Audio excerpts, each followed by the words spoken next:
You broke the record. I think we're coming up close to 5 hours now. Yeah, honestly, I went full Miranda 2 a.m. at a diner talking about improv. So, listeners, forgive me. We really got into it. I'm going to try my best to edit 5 hours into, I'm going to cap it at 2 hours. 2 hours max. Cap it at 2 hours for sure.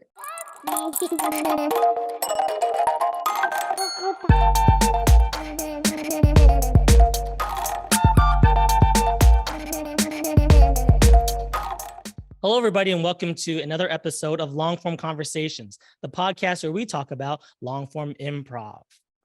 Today, we're joined by a very special guest, someone who I'm very excited to interact and discuss the inner workings of improv with.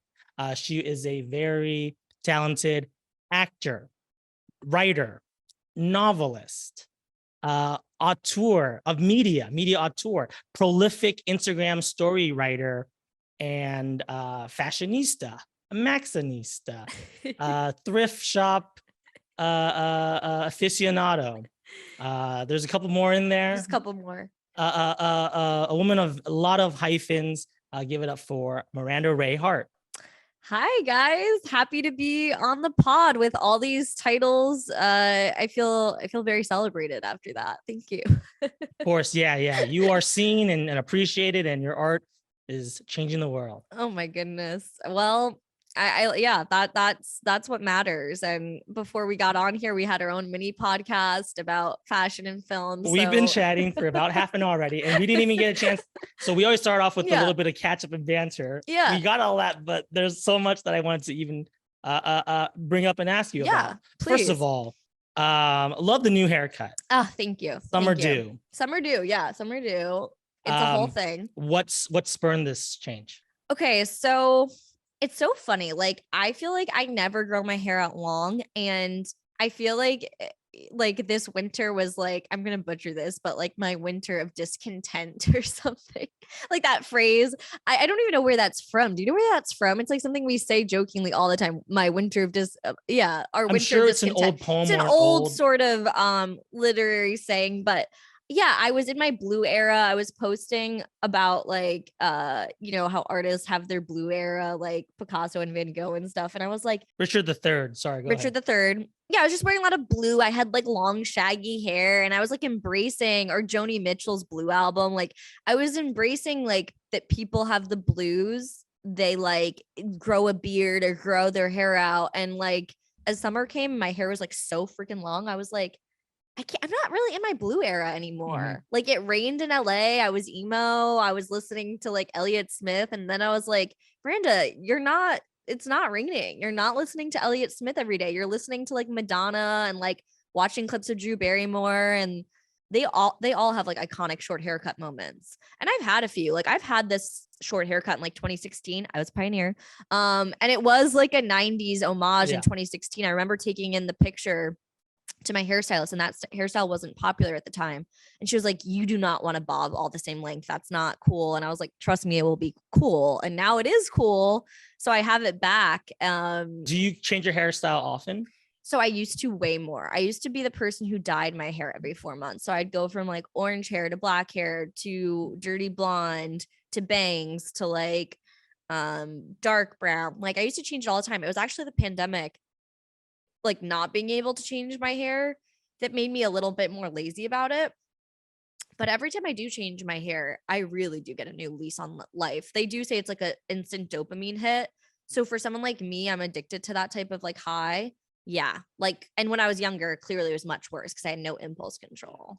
I don't know if they do as much now on television, but you used to be able to distinguish what season of television it was based on the cast's hairstyles, because there would always be a drastic change. My God, yes. And season 2 of One Tree Hill, Lucas buzzed his head because he thought he was going to live in the summer OMG. in Charlottesville with Uncle Keith. Oh my God. First of all, we were speaking of love languages before the podcast. One Tree Hill is definitely a love language of mine. If anyone wants to talk about One Tree Hill, I feel so loved. Yeah. Oh my God. His haircuts totally define each season. So does Nathan's, not as much, but in the later seasons when he's injured and can't play basketball and he's wheelchair bound, he has that like long shaggy hair, which is And the kind of what we were beard. just Yeah. talking about. Like, I feel like when you have long shaggy hair, like you're going through it. And I think that that's like really funny and symbolic that we do that in real life and it's so depicted in art. I was actually talking about with someone too, like cutting your hair as a woman usually signifies either independence or you're about to kill yourself. You know how like Yeah, they do yeah. that in movies, like It's also a the loss woman of cuts her, innocence, right? yeah, like she cuts her hair. Yeah, Loss of Innocence is great. One of my favorite films, Splendor in the Grass. I have a massive poster of that in my house. And it's my favorite, it's one of my favorite movies because of the melodrama. And she cuts her hair, I think when she like I'm forgetting because I haven't seen it in a while, but like I think it's once Warren Beatty's character breaks up with her and she's like in the bathtub and she's like, "Am I ruined, mother?" Because it's about sex. So of course, if you have sex, you're ruined and you have to cut your hair and yell in the bathtub, as you do. I also think when improvisers get haircuts, they're about to do a really good set. That's like a weird thing I have. Whenever I see an improv girl with a haircut, I'm like, she's gonna have such a good set. Yeah. So was the prophecy correct? Did you have a good set at Emily last night? Yes, the prophecy was correct and I had a good set. I mean, it was one of those sets where like I was like having the time of my life because I did new haircut prof and I was like, are my teammates having fun? And when I walked up stage, I was like, did you guys have a good time? And they were like, yeah. I think someone said like that was pretty crazy. And I can never tell if that's them being like, Miranda, cool it, or them being like, it's okay that it was crazy. It's always hard to tell. I struggle sometimes with the treehouse. I actually do all my craziest sets at the treehouse. Actually, my craziest sets are the treehouse and then the former moving arts theater. Any small stages that feel very claustrophobic, I do crazy ass sets on where like it can go bad or good because I think I just feel psychotic. Like we're so close to the audience. It feels so silly. I also have a theory where it's like you are like literally maybe half a step or just leaning in. You're one lean away from being in the scene. So if you're hanging in the back line and you just have a crazy idea, normally you're like, how do I do this? I gotta grab a chair. I gotta walk up there. But because the stages are so small, you're just like, peekaboo. Hey, yes, you're so right. You're right. Like the speed we did kind of like a slacker. I don't think, well, no, there were some edits, but we had the speed of the slacker where it was like, yeah, like if a shiny thing popped up, I was in the scene every time. And I also wanted to ask about, I just had it. I guess I was gonna say, sorry, I couldn't make it. I usually whenever I have a guest on, I'm always like, I need See something them to come at a on. show. That's fun. Watch them at a show or whatever, so we have something to banter about. But what I can say I did do is I ended up watching Love Story. Yes. Oh my God, I'm so glad you watched it. Yeah. So you loved it. Well, the movie, it was definitely upsetting. It feels, it kind of hit me like a bus. I didn't know that was even though the opening, because like I once watched it on a date. I was telling David where I watched it on a date and I was like, oh my God, this is like one of my favorite movies. And he was like, okay. And then we like played it and it was like, this movie is about a girl who dies. Like they say in the opening scene. Yeah, but I know. And you're right. But I thought it was, first of all, you kind of forget about it because you start to enjoy it. You start to really fall in love with them as the couple and the chemistry. It also felt very Twilight. Yes. You know how Twilight, she's like, I knew two things are true. Yes. Like I was irrevocably blah, blah, blah. And then she was like, and to die for the one you love is the most noble. Yes. Blah, blah, blah, blah. So I was just like, it is like Twilight, and David and maybe most people listening know that's like one of my favorite franchises, books, movies.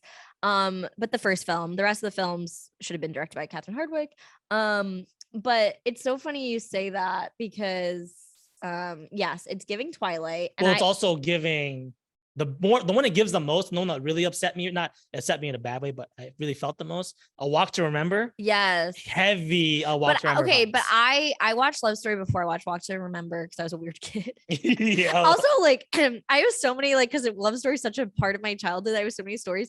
I read the book first, actually. I got it out. There's a book. It's a book, yeah. And it was a book that was Nicholas like Sparks?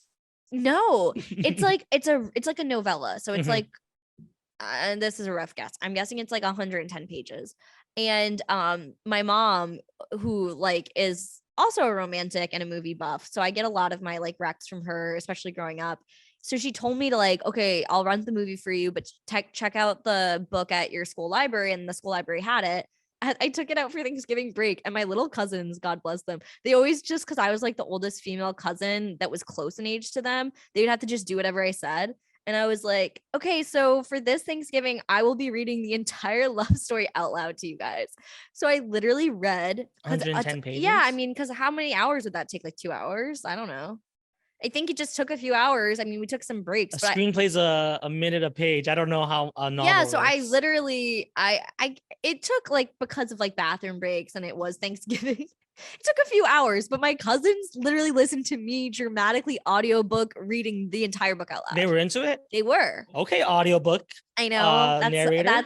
That's another thing coming to my hyphens. And I'll never forget that, because it was so special, because the cousin close in age to me did actually really like it. And we read Twilight together, maybe like a year before that.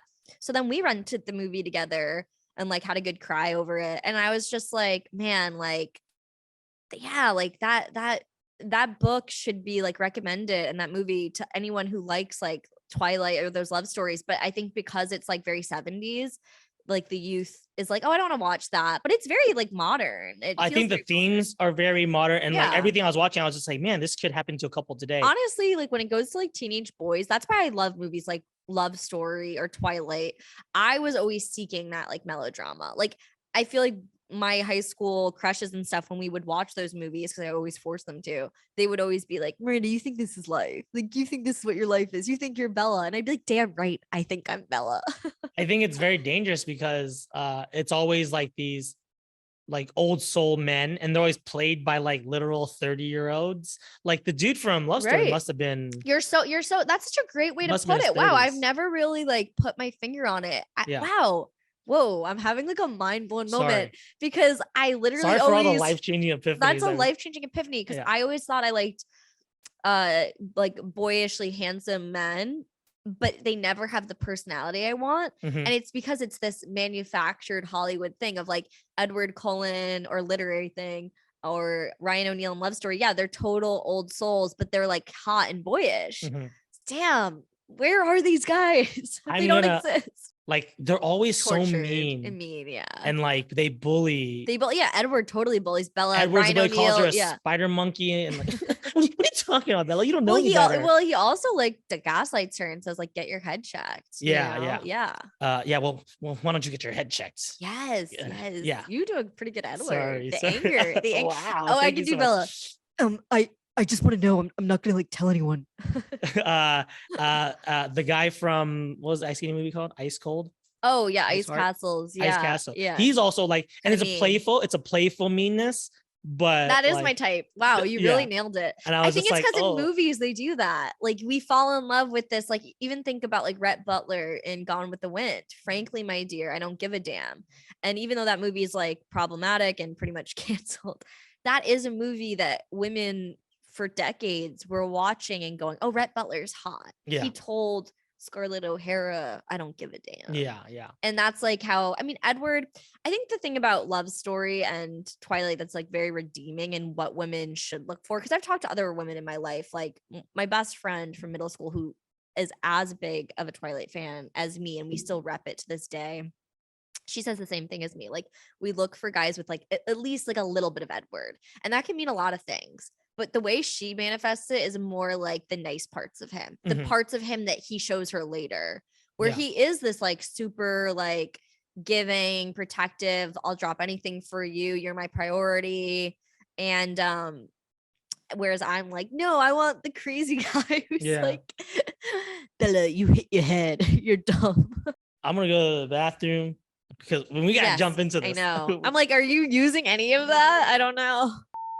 All right. I knew that the banter section would be dangerous for us. I know. You're like, I saw Love Story. I was like, okay, let's talk about it for like 20 hours. But we gotta get this Yeah, podcast back let's do on it. track. We're gonna go ahead and transition to our first segment now, which is Improvster Syndrome. so this is our opportunity to have you talk to us about your improv journey, where you began and how you got to where you are now. Mhm. And more importantly, talk to us about how you felt through it, and kind of some of the ups and downs of your journey. Ooh, okay. Okay, wow. Okay, so I came into improv. I feel like this is like a therapy session because I do treat improv like therapy, honestly, and you'll find out why. No, I mean, I came into it like very yeah, I was in this weird place of like I had been living in LA for 2 years. I didn't really like LA. I couldn't find like my people. I couldn't find a flow. I was in an acting conservatory. I had dropped out of NYU and I was at Lee Strasberg Institute for method acting, also Institute for Unstable People. And I was Yeah. just like, Get them. get them. Also, like, the current administration there is fine. Anyways, uh, yeah, I think I was just like method acting, although I had admired it so much from like the greats, like, you know, Marilyn Monroe, James Dean. I just was like, this is me, but like, it's not me right now. I was like, I'm looking for something different. I'm looking for something lighter. I had grown up doing plays. I was always cast as like the old man or witch. I never got like the romantic lead in plays. And I used to just scratch my head. I was like, what about me isn't the romantic lead? Yeah. Why are you giving old man? And it was because all my directors were like, oh, you're really funny, Miranda. And like, you have a funny physicality. And I would always commit way too hard to like old man. Like I would show up to rehearsal, like dressed as an old man. And then I like wouldn't get out of the voice all day. And people would be like, you're fucking crazy, Miranda. And then I just was like, okay, clearly like comedy is something that people like pitch to me a lot. They're like, you should do more comedy. You should do more comedy. You're not a dramatic actor. It's like taking away my dream, you know. They're like, I mean, I think a lot of people are like, you are like a dramatic actor, but you're really ignoring this essential like part of yourself. And I took the advice. I started to like think about it a little bit more. And like I said, I was getting fed up with method acting. My roommate at the time like was reading the UCB manual because she was in a class, and I didn't really know anything about it. But then when she said it out loud, Upright Citizens Brigade, I had 2 lightning bolts. I was like, oh, I feel like I heard about that in an Amy Poehler interview, and I admired Amy Poehler. And I think that I heard that SNL people did it, and I admired SNL people. And lastly, I remembered in the movie Funny People, Seth Rogen was wearing a UCB t-shirt, and I was like, what is that? So I went to my friend's 101 show, and I was like, oh, yeah, this is kind of cool. I was definitely like, it left a lot to be desired, a 101 show. Sure. But I was like, I kind of want to do that. And it's still acting class in a way, but it's like comedy and the things that people are telling me I should focus on, like my like agent at the time or whatever. So I like went. That was your first improv. Is that your first like even introduction to improv? I had some exposure to improv from like musical theater, like doing party quirk games, and those were always my favorite part of rehearsal, was like party quirks and doing improv characters. So when I saw the 101 show, I was like, oh, this is like my warm-ups for musical theater. Like there was like, I had like a basic understanding of improv from my theater camps, but and shows. So you wanted to act your whole life? Yes, since I was 3. I saw Titanic when I was 3 years old. And I like thought it was like real. And then I like asked my mom, like, is this like real? She's like, it's not a documentary. And I was like, well, what is it? And then she was like, it's a movie. Like they're playing pretend. And that like blew my mind. And I wore my little like Titanic dress and like Ocean of the Heart necklace like every day. I was obsessed with Leonardo DiCaprio. And I just like wanted to like be in a movie with Leonardo DiCaprio. I think that's how it like started. I was just like, if I do all the steps right, I will be in a movie with him by the time I am 18 or something. But yeah, so I acted my whole life in theater, and my brother is a director and writer and also went to NYU. And so I was in all of his NYU thesis films, which were like incredibly dark. So that was the other thing. I was coming from like method acting, and I was coming from like my brother's like art house, like NYU films, where I was like a homeless teen and like rolling in the dirt, like fucking doing heroin in the woods. And I was like, you know, I was just like, there must be something happier about acting. So when I saw that 101 show, I was like, oh, acting can be happy. And I was like in this like I do think improv is like therapy for people. I was in this very sad, like low energy mode where I was like, I don't have a good social circle. When I am home, I'm just like watching movies. I'm not like connecting to my environment. I'm not going out. So I like signed up for 101. I did it. It was one of those things I always tell people. The way I like kept doing improv was that like I didn't hate it. You know what I mean? It was the first thing in so long that I didn't hate. Like I'm not a quitter, but if I like hate something, I will just like never show up again. Basically, yeah, I just kept showing up to my 101 classes, liking it, like jumping into every scene I could, like never like being that cautious on the back line, which is a theme for my life. And then at the end of the 101 show, as it would happen, a girl that like ended up being on my indie team of like 7 years was in that class. She was like the best in the class. Alice Bebbington, and she was like so amazing. And I sat with her at Birds after, and I found out that she was on this college improv team that was still that was trying to like transfer kind of to the LA scene. Like there were just like fragments of her college indie team. And I was like, our college improv team. I was like, college improv? If I had stayed at NYU, I could have done improv. I like didn't even know that colleges had an improv scene. Like I was so naive. And I was just like, this is crazy that these people found their community in college. I didn't get to do that, but maybe this is like my second chance. So like I buddied up with her and the two of the four guys. It was a guy heavy team. You know how it be. Yeah. What year was this? 2015. Yeah, 2015. 2015, y'all. Two of the guys were at Birds too, and I didn't know any of these people. Like I knew Alice. The two guys were from her college. And I kind of just buddied up to them, but it was one of those weird cult like things that they talk about in improv where they were definitely like, come to us, you know. It was like, even though I was a 101 student, I mean, I will say, and we don't have to get into it on the podcast, there is that trope of like dating people in your improv team. And I think part of it was one of the guys on the team, like I ended up dating for a long time. So there was a little bit of that element. Like I was getting my social life and romance from my indie team, which is dangerous. Getting all your getting Maslow's. Yes, Oh, I love that. Yeah, Maslow's hierarchy of needs. Yeah, Maslow's hierarchy of needs. Yes, I was getting my Maslow's hierarchy of needs fulfilled by improv. Literally, like I mean, I don't even want to like make myself sound too bad, but the guy that was on my indie team that I dated for a long time, he also worked at a restaurant, so it was literally like food. Yes, food improv practice was literally like I was getting a free burger. Oh my god! I was getting socialization. I was getting shelter. I did have a home at the time. It was crazy, and it's so funny that you say that because I think of Maslow's hierarchy of needs all the time, and I think of the hedonic treadmill. You know, I took one psych class, and those are the two things that stuck with me. And it was like immediately all my needs were being met. And I do think like that's why people say improv's addictive and cult-like and can be dangerous. But I think like what I take away from that, looking back on it, like nothing about it was damaging. You know what I mean? It's like I dated someone for a long time on that team. That was cool. All my friends were from the team. That was cool. Getting like food with my improv I mean, everyone knows this who's probably listening to this, like your indie team becomes like a family, you know. Yeah, especially in LA. I think it's tough. Found family. You mentioned that you're having a hard time. Yeah, I was. Everybody has a hard time in LA. LA is one of the toughest cities to make friends. I tell everyone this, I'm like, the first 2 years you live in LA, like unless you had like a built-in system, you are going to be miserable. Mm-hmm. So the other funny thing about my improv come up was like, I kind of cheated because I was like a dumbass 101 student. Not every 101 student is a dumbass, but I was. And I was on a team with all advanced students. And at that time, getting into the advanced program was hard. It was hard to graduate 401 at that time. Like a lot of the people that I was on a team with had done 401 3 times.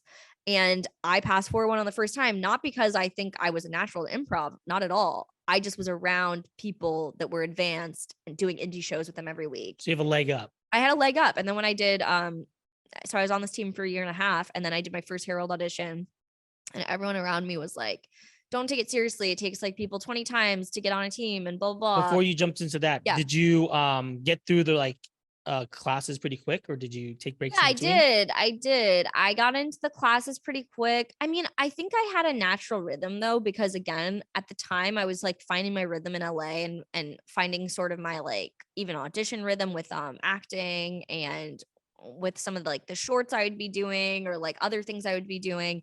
So I was like being patient in a sense, but I was definitely hungry to like not like audition for Herald or Mess Hall at the time.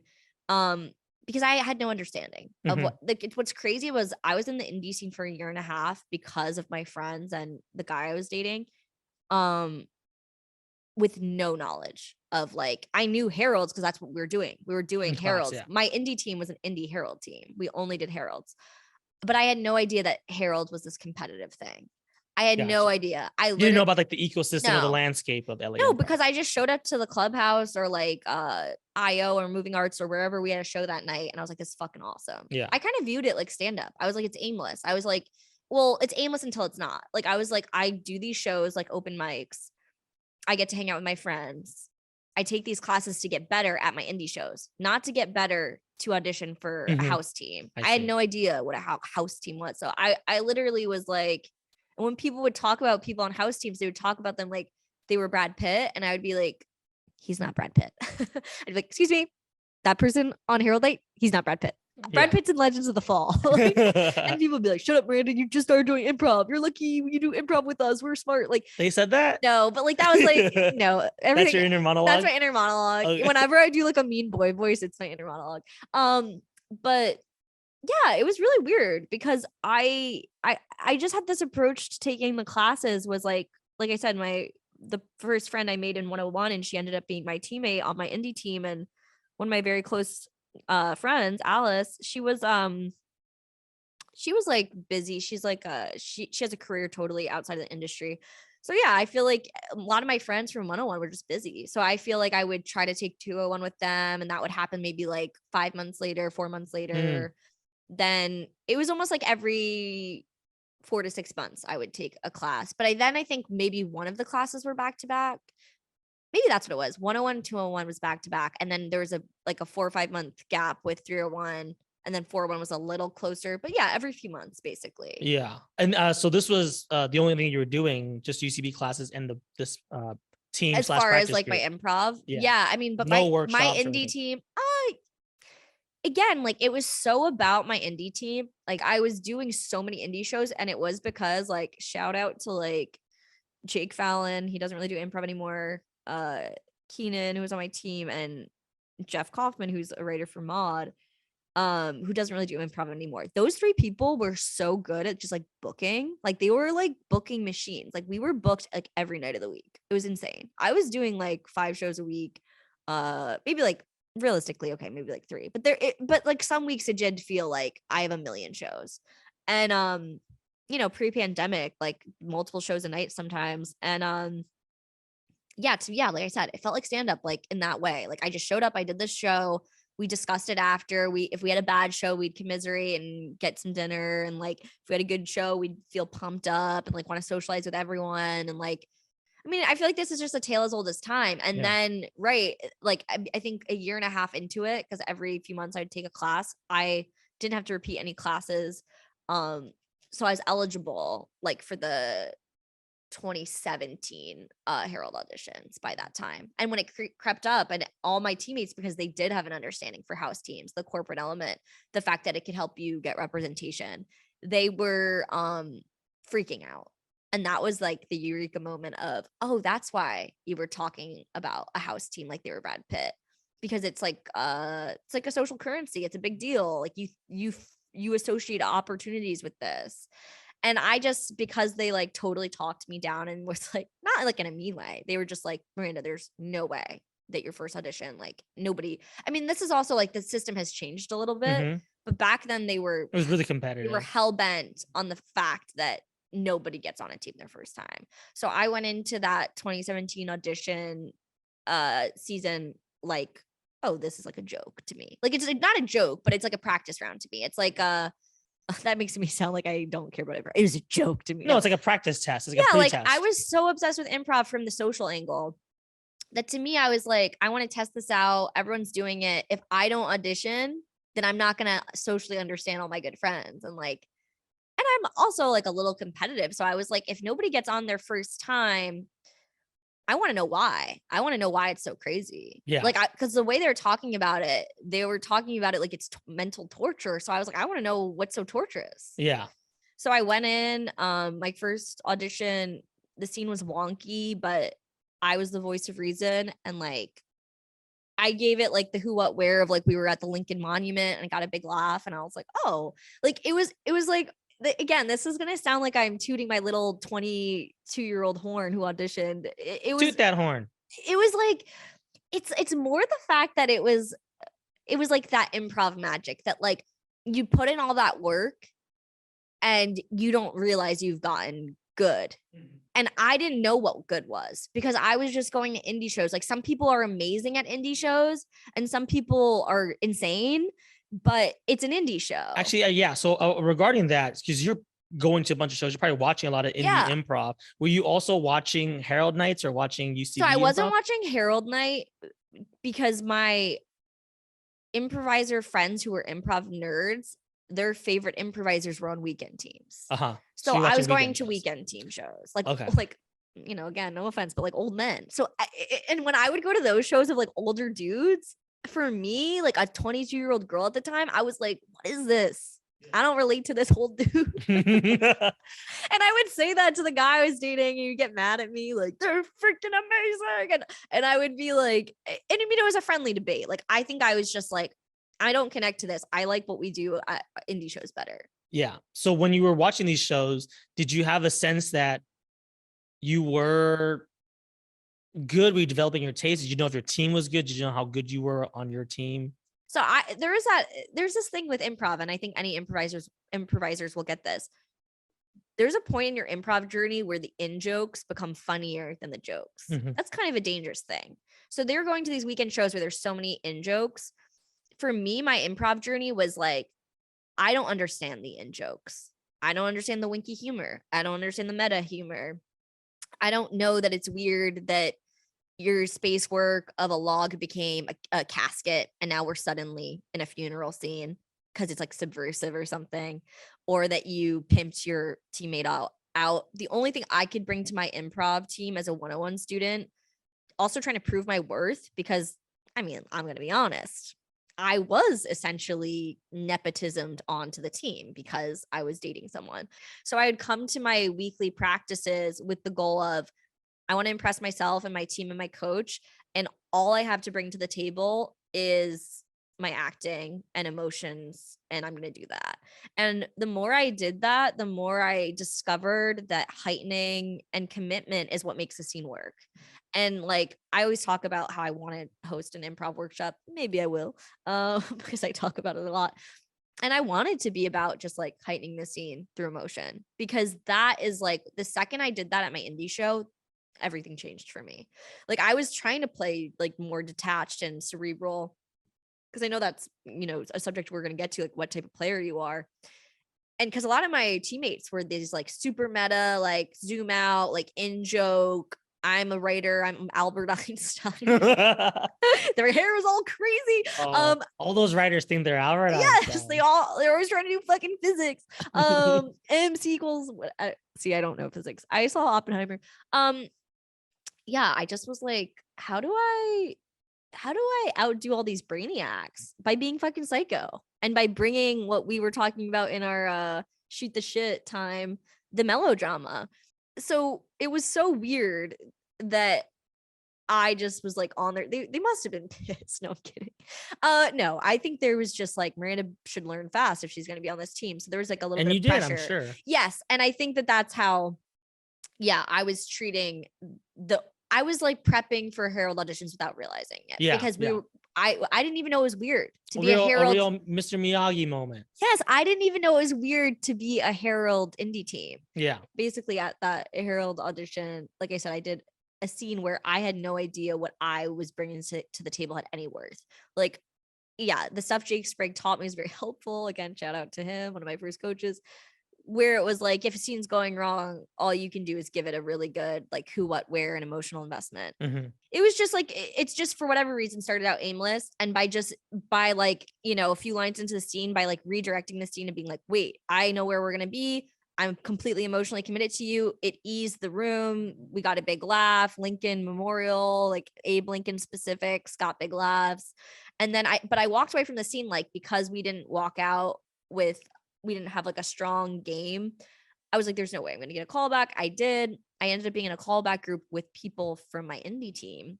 Oh, wow. And from like the scene, like I knew a lot of people in my callback, and I was like the verse player. Like I was like the backline person and the group game person. I wasn't in a main scene. And that's one of the most fun, underrated positions in a Herald. And I knew that because I had just been doing Herald. So I was You sprinkling. were so comfortable. Yeah. And I think I did all that crazy stuff of like the craziest buttons I could think of or the craziest walk-ons I could think of because I was like, there's no way I'm getting on a team. And then I did the third round. And like by that time, because there's like third rounds back then, by that time, like everybody. You must have been feeling pretty good, right? At this point, you're getting a lot of I was starting to feel confirmation. weird because I didn't realize the callback because people from my indie team got a callback and my friends from Arcade Currency and my friends from other teams got callbacks. I didn't feel weird.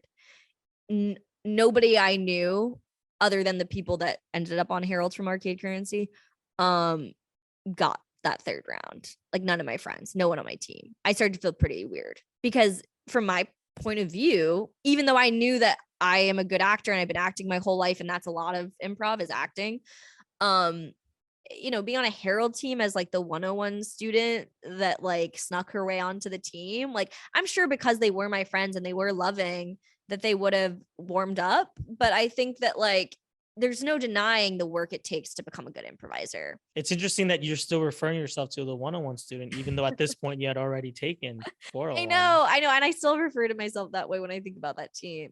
I think I'm speaking very positively about them, right? For the most part. No, I am. I think I am. I love them. I do. You're speaking very positively about them. You're speaking very negatively about yourself.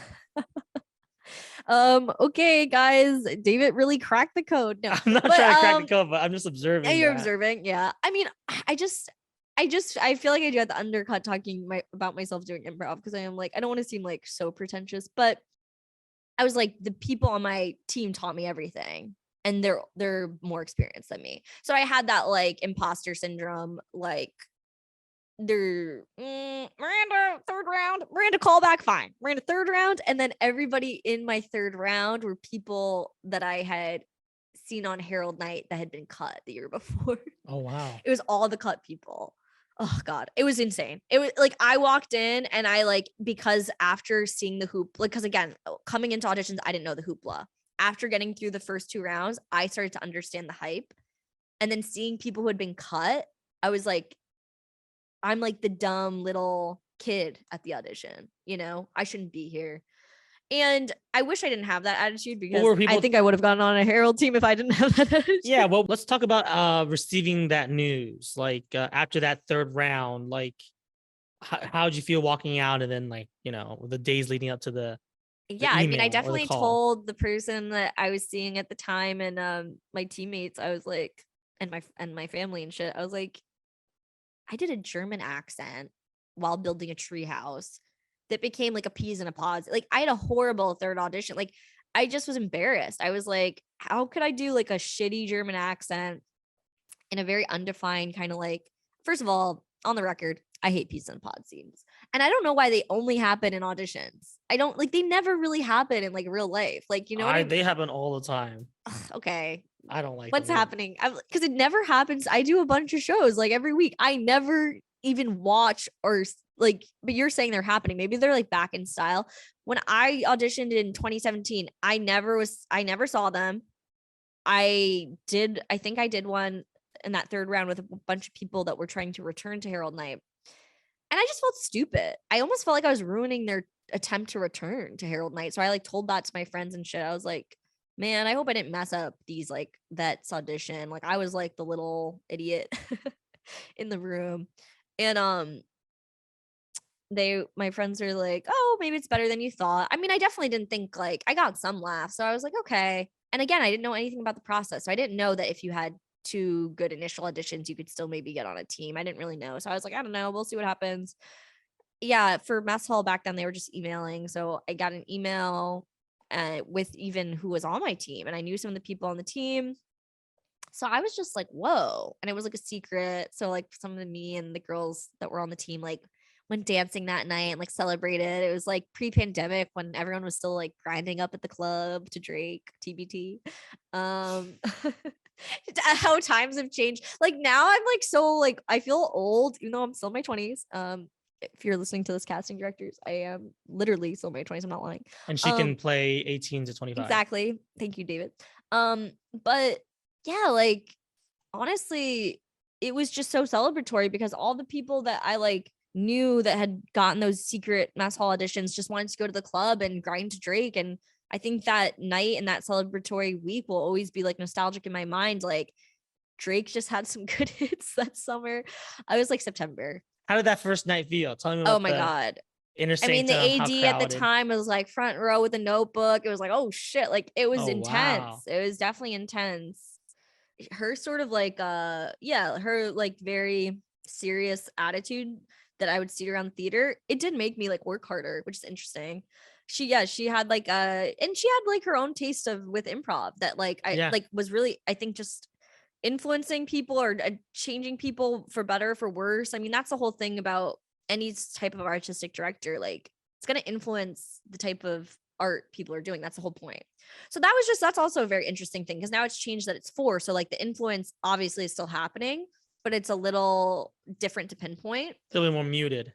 Yeah, whereas this was like, okay, we got a note from one person and now it's going to be very obvious in all of our sets. So that was an interesting time period, I think, for sure with that. But yeah, it was intense. Yeah, there's one AD. You can see her. She's there. You feel the pressure. What about the audience? The audience is... Was it a fun night? Let's focus on the Honestly, positives. no. Honestly, Oh, the really? audience was just like a bunch of people who were pissed they weren't on Vessel. That's what it felt like. And then like a few, but it was packed. Sure. Yeah. But a lot of the students had notebooks too. Like it's so, I mean, because you're on the way. It's like, it was like a whole spectacle. I mean, the positive I think was that my team is really cool. Like my team, Shimmy, Vivian Yoon, Alyssa Savo, Rue, why am I blanking? Moni, Rue, You counted yourself? Rachel, Patrick, Alyssa, Moni, Vivian, Patrick, me. Yeah, 8 people. Yeah. There's 2 Patricks. Oh no. I forget it. Oh, Yaki. I forgot Yaki. Sorry, Yaki. I mean, yeah, it was a great team. This is such a great team. Yeah, heavy hitters for sure. That I think your seasons when I started taking classes at UCB, like also fall sometime like late 2017. Yeah. So it would have been like one of the teams that I saw Oh my God. coming up. Yeah. And like It not was knowing.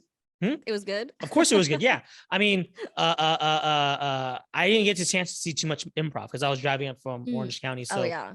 like I always tell like people like that time when I was coming up, I worshipped Inner Sanctum weekend shows. That's almost all I would see. Sunday. Yeah, it was just weekends. Like take class, then Inner Sanctum, then maybe sunset if I had time. That was like also just like a very stacked round at mess hall. Like most of the people that were on Powerline got on Herald. There's another team, I think Sparky. Most of those people got on Herald. So yeah, it was just like a very like. And you all were active. I remember like even though you were on Shimmy, you were also I would see people on other indie teams doing other shows at the clubhouse and stuff like that. Yeah, we were very active. That whole team was very active. And yeah, pitching shows, like listen to legitimate goddamn theater. Like we were putting up stuff. A lot of people were doing Rachel did the television show or the telephone show rather. Yes. Oh my God, Rachel. Oh Y'all my God. did totally Such rad. a good show. Yeah, totally rad. Oh yeah, we were very active at the Sanctum. That's for sure. Shimmy was Sanctum. I miss the Sanctum. Yeah, that was such an amazing space. That's I miss that too. Because yeah, that's really how my improv journey really changed. Like the second I joined, it's a double-edged sword again. Like the second I joined Mess Hall and I had access to doing Franklin shows on a bunch of Sanctum shows and Sunset late night shows, it was like, oh, yes, I have my indie community that I'm obsessed with. But now I have this other community too. And there's so much overlap. But it was like the audiences you get at UCB are a lot of the times better and more packed than indie audiences. So yeah, it just started to become this thing of like, like that community became more associated with something like a business, a corporation, somewhere that needs to make money, have rules. So it did change. Like my relationship to the art form kind of did change. I tried to like, as best as I could, keep it like it's about the art and the friendship. But of course, like, yeah, all of that stuff like altered it in a cool way too. We were just like stepping up our game, making new stuff. It was definitely a very like creatively fruitful time. Tell me about your journey across that 6-month span. So we talked about the beginning, like how did you start to my feel... journey of the 6 months? Okay, man. Okay, yeah, like I said, I started out feeling like kind of sad about my indie team. Like, oh no, like, is it gonna change shit? But then, like I said, I met my teammates. They're all so dynamic.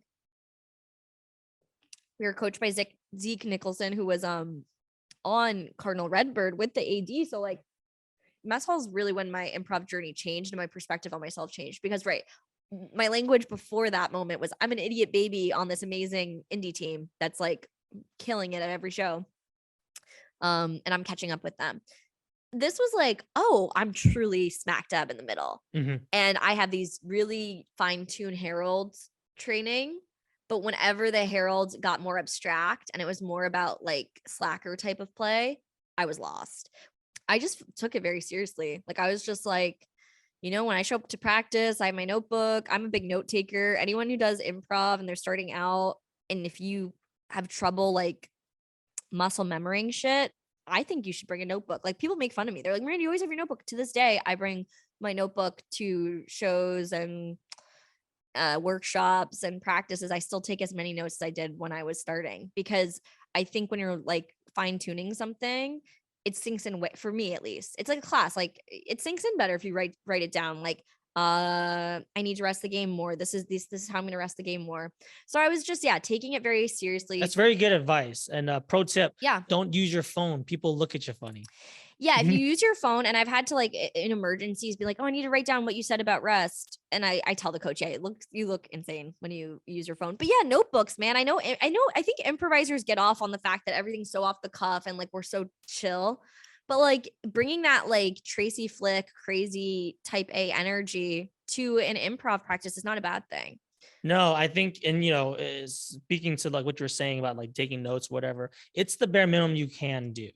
It is great that like that you're doing all this off the top of your head, but that little bit of effort of just writing down a good note to save it for later is like, already gonna like take you like whatever 25-30%.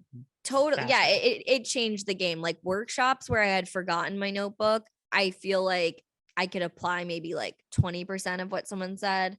Whereas like a workshop where I brought my notebook and really paid attention, took all the notes, like I feel like the next show I was applying like 80% of what that coach or teacher said. And so yeah, with mess hall, I definitely maybe upped the workshops I was taking, not by much though, because actually my improv hot take for getting better is the most important thing you can do to get better, other than note taking. Do shows, and do shows with a team that you actually have a voice with. Like don't do a bunch of like mash. I mean, you should do mashups like in the sense of like if it's like audition season, like, oh, get used to playing with random people. But the only way to develop your sense of humor and your style of play is with a team that you're working on skills with and with an audience. So when people are taking a bunch of like Herald practice groups and shit, I don't like, this is my hot take, I don't think you're actually getting better. I think you're like drilling something into yourself in a non-artistic environment. And that's not what improv is. It's artistic. So it's like you need the audience and you need the team supporting the voice. At a practice group, no one really cares about supporting your voice. They're just like in their world. So yeah, I took workshops with a grain of salt and practice groups with a grain of salt, focused on my indie team. That was like my home base. Those were the homies at Solange. Yeah, I was just like, I'm going to keep performing with them as much as possible. I think by me being on mess hall, we got even more opportunities. So I think that like, yeah, we were just booking machines. And then at practice with Zeke and the gang, I would take crazy ass notes, ask a lot of questions. Yeah. And like, I mean, pay attention when you're at other mess hall and Herald shows. I think I did start going to Herald more a little bit. And I think, yeah, like you were saying, like we were all so active at the Sanctum and late night shows that like, I mean, I'm sure you're experiencing this on Lloyd. It is important to spend time with your team. Mm-hmm. So like we were spending time together. We had side projects. A lot of us became really close friends who would just like go out together. And so, yeah, I love that. I used to love when there'd be new Herald teams and they'd all like take a trip to like Palm Springs. I think it still happens, but maybe not. Yeah.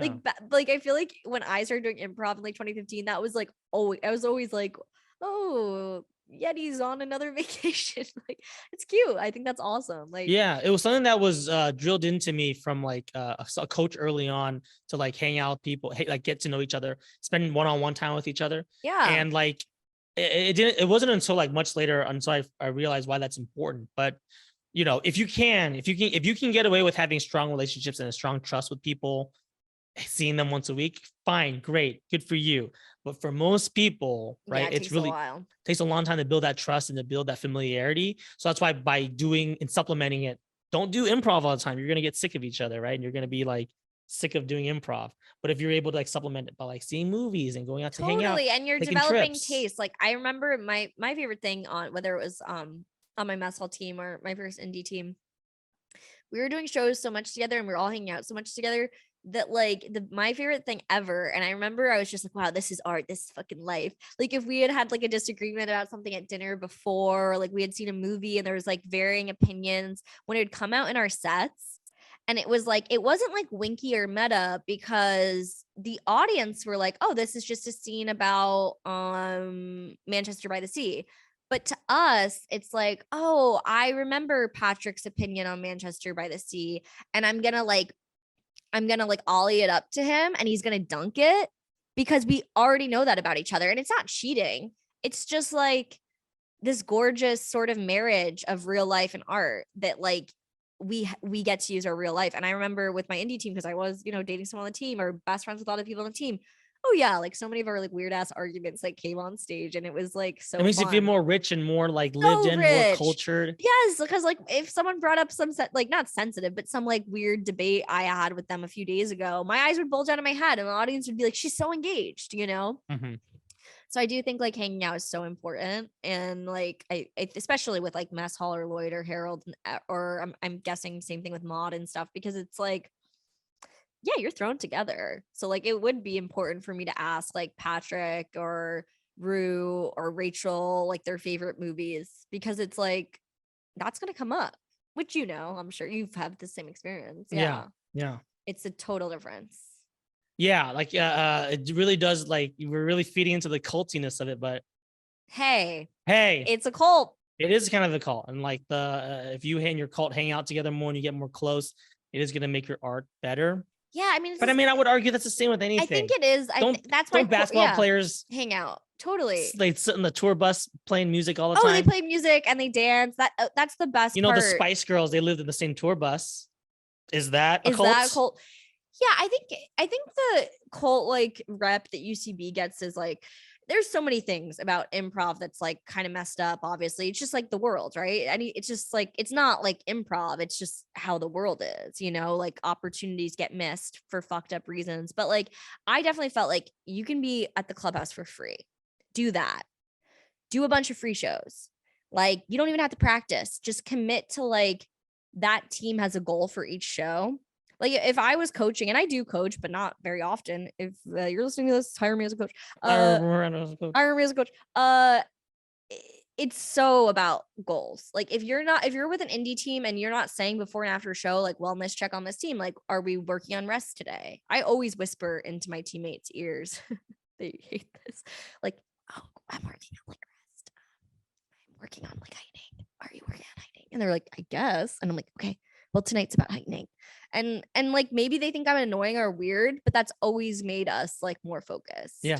And then after the show, I'll be like, oh, do you feel like we heightened? And they're like, yeah. And I'm like, okay. So maybe I was a little annoying, but it helped, Yeah, I mean, I'm a lucky improviser in the sense that I'm very social. So like I get to perform a lot because I'm just around and people are like, hop on this show, Miranda. And I'm like, hell yeah. But I will say and I'm sure a lot of improvisers say this, I've been chasing the dragon of like my first indie team, because like these mashup teams or these late night shows or like, the indie teams I put together now, they're great. But like that young improviser energy of your first team, chef's kiss. Like it's so crazy. Like it's like you're literally learning this skill that's like magic with people that are like your family. And I think I think everyone has that story. And most first indie teams do have like really psycho breakups. My team didn't really. Like everyone just kind of got too busy. Yeah. But pour one out. Like for Daddy-O, that was a great team. And Moon Boy's like kind of still going. Yeah. But yeah, I think like, and my relationship to improv is just like, you're a real junkie now. oh yeah. I mean, but I've been a junkie for so long. So it's like, is it junkie if you never OD? Ooh, that's deep. Yeah, mic drop. So what's what would you say your post or like, yeah, like what's 2018 to 2020, 23. 23? Yeah, I think where I'm at in general is like I want to like coach, or I like want to like take my like knowledge somewhere, you know? Like as cool as like, yeah, like pitching a show or like producing more shows or getting onto a house team would be. I'm like in the phase of like I just want to impart some like I want to like talk shop and like see a team learn these skills. Yeah, it's time to put I'm daddy now. your daddy now.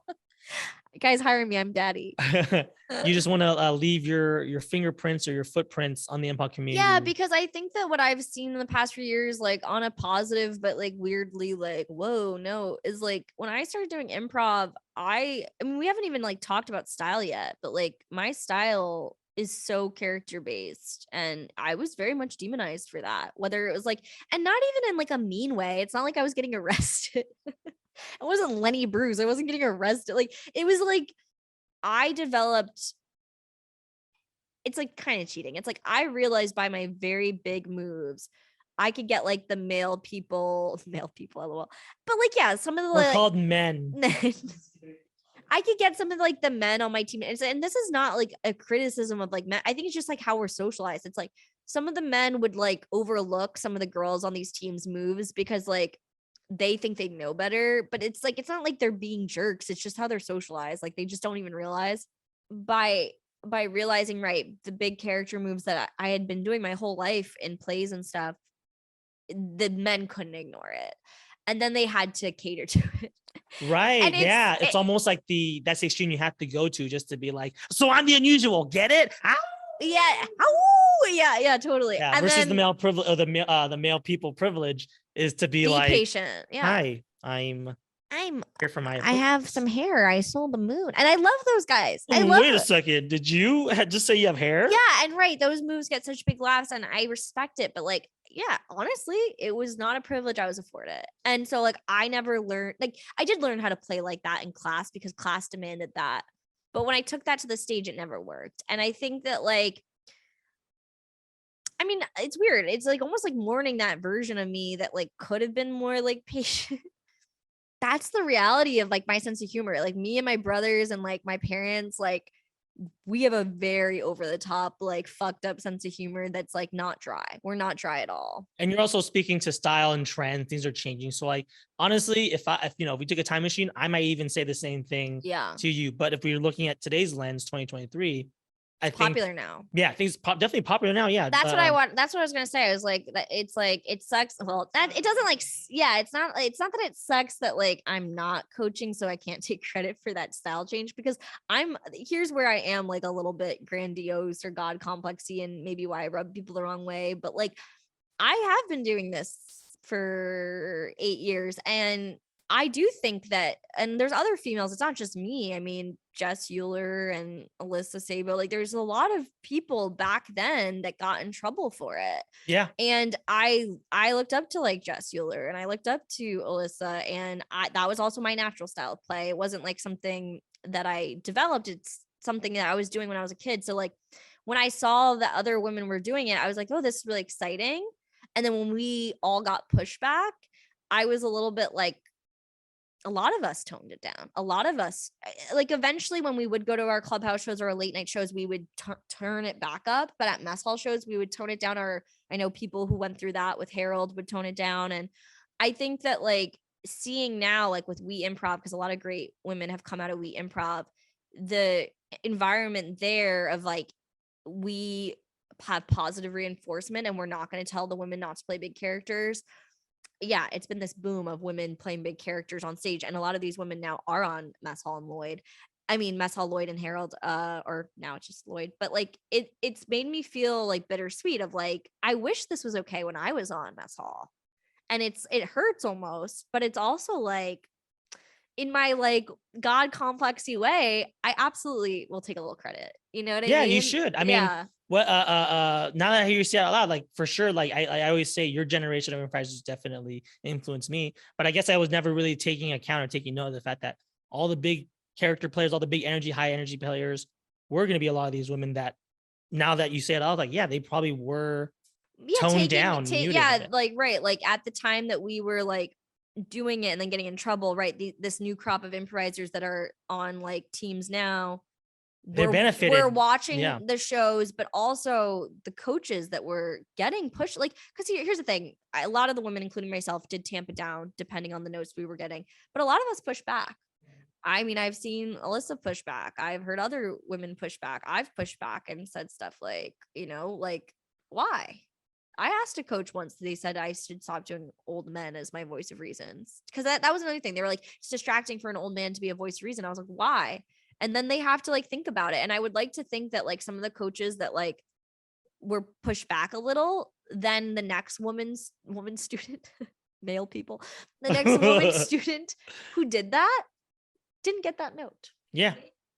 I also just think like as much as improv is like communal and team playerness, just try to keep your voice. And I think that's happening right now. I think women and minorities and people that were on the fringes of improv are being allowed to keep their voice more. And yeah, I would like to think that like some of the things that like the people that broke into it in 2015 and 2016, like me and my peers, I think it like positively influencing us a little bit, at least, for sure. 100% Yeah. they have. Yeah. So yeah, I'm gonna take the credit, even though I'm not like actively You deserve the credit. coaching. I'll take for the movement. I would argue that you probably have more influence as a performer than you would as a Yeah, coach. I think you're right. Maybe you're right. In my head, I'm like, it's only if I open up my own school. But it is like, as a performer, people Yeah. watch. Yeah, absolutely.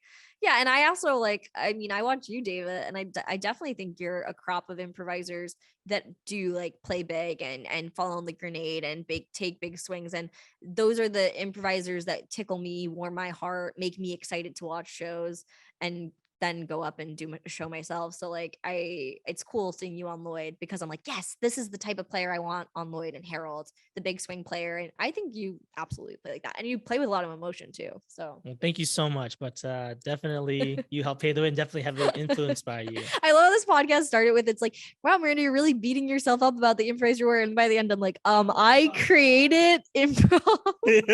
No, and it's like, I really didn't. But like, Now, how's that for heightening? how's that for heightening? I know we had to start somewhere. We're already like kind of drifting now into styles and roles. So before we jump into our next segment, is there anything else you wanted to add about your journey? Oh my God. I would say that if anyone loves performing and art, I mean, I don't know, like I don't know if people who don't listen to improv listen to this, but I guess like my overall arching journey is just like, I didn't know this thing existed, and I wish more people knew about it, because I was a performer my whole life. Like acting, musical theater, short films, anything I could get my little greedy paws on. But it combines, and I'm also a writer, so it combines my love and burgeoning auteur, director. Yeah, like I think it combines all of the creativity we love about even music too. Like I always wanted to understand music. I never understood music until I did improv. Like that improv is like verse chorus. So like if you have an interest in art but you don't understand the engineering of art, do improv. It teaches you how to engineer art. Like it literally makes you a scientist of like the artistic process. Like when I wrote a book, people would be like, how did you write a book? You never did that before. Improv. People are like, how did you do great at a job interview? Improv. How did you make conversation with that bus driver? Improv. Like improv will solve all your life problems. The only problem is it creates another problem, which is you're a nasty little chunky. And that's all I'll say about improv. My journey. A great closing statement from the Messiah that brought improv to us from Mount. Yes, with the tablets. I had the 2 tablets. All right, we're gonna go ahead and jump into our next segment now, which is going to be our topic of the week. Now, I'm really glad that we have a very multidimensional artist to talk about this topic. This is a topic that I've been pitching to a lot of my guests because I wanted to dive into it. Yes. They're all cowards. They were all afraid. They were like, I can only talk about 2 or 3 of these. So this topic is something that I had my own personal ideas and thoughts on. And it's the idea, I think we've all heard it. I think Billy Merritt coined it. We have the pirate robot ninja, like triumvirate or whatever of styles of players. Totally. And I've always thought that was such a weird cartoony way of looking at it that people can't really relate. Yeah. When you're in LA, Yeah. LA, everybody here, I mean, look, this is the city of dreams, you know?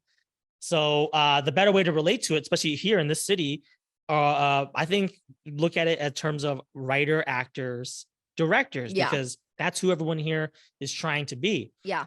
And you know, early on, one of the first things I was told in improv was like, improv's great because you get to be the writer, director, and the actor, right?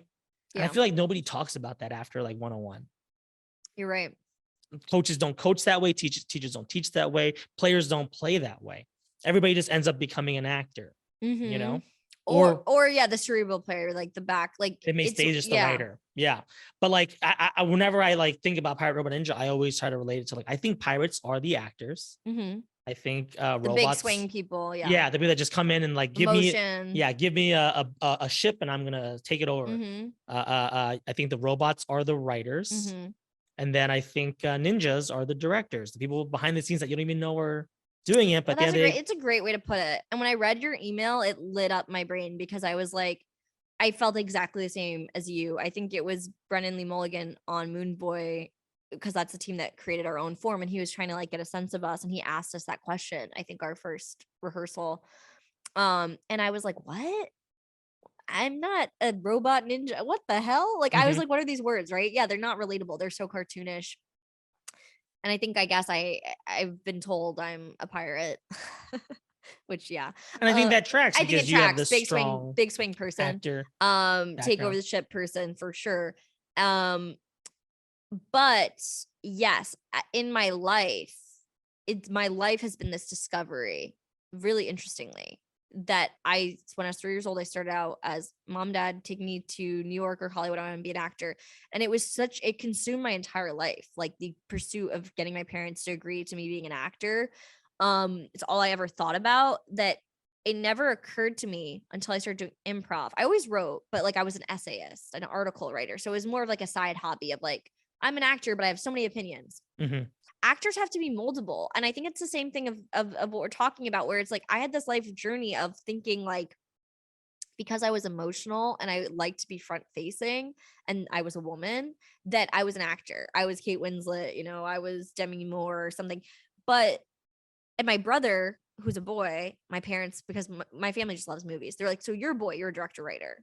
So when I started doing improv, and there were those terms of like, oh, well, some improvisers are writerly, the robots, and some improvisers are actorly, the pirates. And that made me realize, oh, I'm a writer. Like I'm more of a writer than I am even an actor. But because I'm emotional and I'm a woman, I've almost been like pigeonholed. And it's the same thing in improv. Like I would almost argue this is like such an interesting conversation, because I would argue that people like Carl and Jacob and Peter and Jess are almost pigeonholed as pirates and actors, but they're doing a lot of writing and directing too. Oh no, absolutely. And that's what's so fat. Like I think that's what blows my mind about it. That to be good at improv, you actually have to be good at all three. Yeah, 100%. You have to be good at all three. I mean, the whole principle of the whole pirate robot ninja thing is that you need to, if you're a pirate, it's not that you're going to be a pirate. You flex those pirate muscles to keep being a pirate. Billy likes to coach it as like, you're a pirate, so you're already good at that. Do the other things. Do the things that you can do the robot get better stuff. at the other things. Yes. You know, I think that's why it's important to identify it. But I think that because it's, again, very, very, you know, abstract, people have a hard time connecting that. But it's like, honestly, I feel like I'm a pretty good writer. I feel pretty confident in that, you know, role. So I can always like throw in ideas and throw in like people, places, things, right? But when it comes time to feel, I don't have that. So my instinct or my coaches or whatever should not be write my way out of this problem and continue to write. I have to now like relinquish or, you know, give up the control and say, hey, you can't control it. You can't solve the problem. Feel the problem. If your scene partner is upset with you, let that affect you rather than trying to write the solution out of it. Totally. Absolutely. Yeah. And so, right. That's so true that Billy introduces that concept as a, like, what are you naturally and what can you like work on? And I think that that's why improv is so amazing. It's like the only thing that we can do performance art wise that teaches you all three and makes you realize that you have all three within you. Yeah. Because that was really my point, that we just we have it all within us, which is crazy. I think that's for a lot of improvisers either need to be given permission or told that that's something that they're not because doing. I think improv, like at its like in 101 through 401, the way you're learning it is very rule based. Mhm. And it feels like a board game. And the board game aspect of improv and the math aspect of improv used to drive me insane because there's two things I hate most in the world, more than war, more than famine. Wow. It is board games and math. And so like and like the team I was on, because they were all really intelligent. They all went to like amazing colleges and like good SAT scores. Like they would tutor in their free time. Like I was on a very smart indie team and they were so good at the math. It would blow my fucking mind. Like I would learn a concept in 401. I'd try to take it to my indie team and apply it. Like some of the more mathy parts of improv of the like analogous or like if this, then what, or your game needs to change because now you're in the water. I'd be like, what? I just want to be stupid. I don't want to be different because I'm in the water. It's just really fun. Like, it's just funny how everyone's brain is different. And that's the whole point of actor, writer, And that's or like the ninja pirate. The beauty of improv is that we're all different. If I had a team that was all writers, it would just be totally an audiobook, right? Yeah. And if you had exactly. a team that was all pirates, it would just be Crazy Town all the time. And like, I know it's like, I keep bringing it back to like gender, but I do really think like my late 20s has been about like relinquishing like that, like, yeah, that little sister, like the only girl in the family. Like, I know it's different for every like femme improviser, but like, I just had a lot of weird shit to release that like, there's certain things that like I wasn't allowed to do because I'm just like the little sister or something. And I think that like coaches that would remind us of that, especially because we were an all woman team that Brennan was coaching. It was just a lot of good mic drop moments like that of like you choose. And like I think it is beyond gender, like everything is, you know, it's like, right, young improvisers need to hear that. Like, hey, it's not just a board game. It's not just a UCB manual. It's not just like something your 401 teacher said that like confused you and that now you need to go apply. And if you don't apply this rule you learned in 401, you're a bad improviser. It's just not true. Yeah. It's like, okay, so you are really good at the pirate stuff. So develop that, even overdevelop it if you need to, if that's what feels good. Because that's kind of what happened to me. I kind of overdeveloped the emotional tools of improv. And then some of the finessing stuff was a little underdeveloped. And then when I was on mess hall, and then because my least favorite form, and I end up doing it all the freaking time, all my indie teams want to do this, is slacker, because it's really not the actor's form. It is the director writer's form. Mm-hmm. It is so freaking fast and so writerly and so like joke, move on, joke, move on, joke, move on. I freaking despise it. I like want to kill slacker. Yeah. But I find myself doing it all the freaking time. But you love the mono scene, which is, I would say, it's actorly. The actor. That's the one act play of totally. It's of so improv. actorly. And that was definitely my comfort zone. I'm getting like that's so interesting that you're also related to form now. I think that's like such a like more advanced thought, but it is that like if you recognize the type of player you are, the type of team that you have, finding the right, have you had the wrong form that can actually really I always discuss form with my indie teams. And like I said, I mean, a lot of this interview or, you know, whatnot, the theme has been this thing of like, I am an older improviser in the sense that like you can still play 18 to 25. Yeah, exactly. That like, yeah, a lot of these indie teams and like movements or whatever that I felt like I was a part of like are like gone now. And I think that like these indie teams I create in my like 8-year grizzled old improviser way, we don't have as many like groundbreaking conversations, which does depress me a little bit, because it's not to say anything negative about my new teams. I love them all. But like, I feel like older improvisers, when you talk about form, they're like, whatever, just pick one. And it's like, but that's not, it's really a personality thing. And it's a really, like, we got to discuss what our team's personality is. And that is the director in me. And as I get older, I see myself directing more in real life, you know, because I've always felt like that with my improv teams. Hey guys, are we the mono scene team? Are we really the slacker team? What's our voice? Who are we? Like, I could totally label like everyone I've been on an indie team with and like really like distill like their type, even their physicality, like, because I pay attention to all that. It matters to me. It matters for like the type of show we're gonna have. And I've lost that a little bit because I think you get lazy as you get older with your improv. Yeah. A lot of bad habits. Let's talk about the first one, acting. I think you're a great person to talk about that since you've been doing it since you were 3 years old. Yeah. So for me and my journey into acting, definitely I would say when I came into improv, classic male person, writer, director. And for There's been me, so much shade to these male persons. Does anyone, if you know a male person, you deserve compensation. yeah, sorry. But if you, I remember if you told me like, hey, David, you get to be whoever, whatever, wherever you want. I'm like, got it. And I'm Mhm. going to execute on that. I'm also, sorry, don't hate me. I'm good at math. So like, I'm also able to like know Damn where it. to put the right things. Right. That's all. That's an awesome skill. But if you told me to act, I remember I took groundlings and one of the notes I got from the teachers was like, hey, David, consider taking acting class.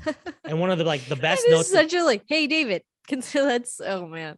But but it's helpful. it is, well, it was really good identifying what I have. And also like James Mastriani gave me like he gave me the hardest note. And I think that this is the note that like really helped me get to the next level. Hmm. He was like, hey, David, I just don't buy it. As in, he doesn't buy what I'm You saying give us when some hard performing. notes. I just don't buy it. But like for me, being the writer, being the robot that I am, so much of it is being in control. Right. So Mhm. whatever the scene is, I need to know who I am, I need to know where I am and how I'm feeling. And the more I try to like turn that part of my brain off and be more present and be more committed, Mhm. I see myself losing control. So sometimes I'm like, I honestly don't really know where I am. I don't really know That's what so the next interesting. move is supposed to Yeah. be. Yeah. But I'm just like right now, and sometimes I will make a lot of off game moves. I don't think it's the worst thing in the world because I am at that moment though, like really feeling it. But what do you think is like the good way to So like yeah, so improve so that? you're saying that the thing that made you better was being more present, but as you got more present, you lost the writerly directorly side of yourself, and it's scary. Not that it's scary. I can do it. I can do it. But then you're maybe doing stuff more off game, and then because right, like Yes. if If I'm acting more, I am writing less. Versus if I'm writing, I know I'm not acting. this But is it's like like this is really, that's a great way to distill this down, because at the end of the day, what we're doing, what how we know each other is through long form improvisation, specifically the UCB style, which is game based. And I wow, I'm really gonna get on my stump here. I am just such a firm believer that good acting produces good game moves. And I think that like hearing you talk about it, I totally get what you mean, because I see those like wheels turning in other people. And I've even had them turning in myself, where I'm like, when I started doing improv, like, yes, I was relying on acting as a crutch, but I was more in my writerly brain from your purview, because I was trying so hard to be on game. I found that because I was like almost working against my type, I guess, in that way. And also just like being too heady in general, I was denying myself the very slogan of UCB, which is don't think. And the more I internalized that slogan that I was seeing on hoodies all around me, I got way better. Because here's the thing, like humans, and I learned this from when I was writing my book, humans are inherent storytellers. It is in us. We create narratives. When we talk about our freaking parents, we're creating a narrative. We create character games for our parents. When I tell stories about my mom, I'm like, my mom, she's always doing this with an attitude. So when I do the accent for my mom, and I hear non-actors do that, I meet freaking bus drivers that when they're talking to their mom, they do a funny accent and a funny voice. That's a game.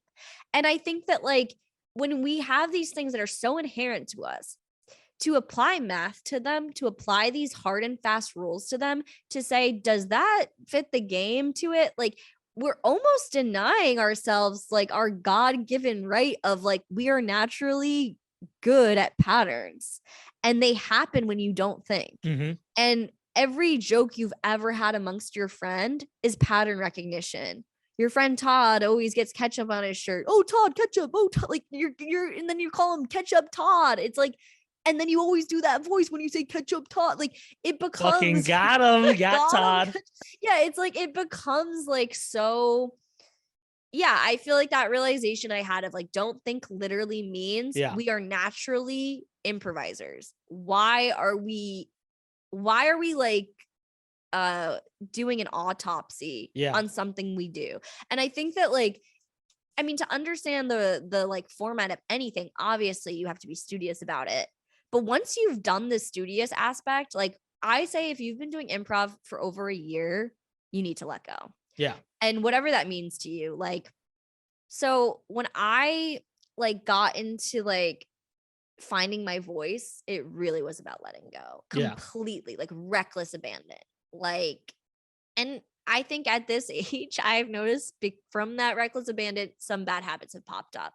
Some bad habits that I was not doing when I was being more rigid. hmm But a lot of amazing habits came from it. Yeah, it's a good Yeah. trade-off. I'm glad you Yeah. brought up the example with Ketchup Todd because Yeah. and letting go to tie those two things together. Like I want to be vulnerable for a second on this Do it. podcast. I Love it. usually a lot of my teammates know this about me, but I don't really ever like talk about it to the public or whatever. Mhm. But like I used to be a bully. Mm. I used to be a pretty big bully. Hey.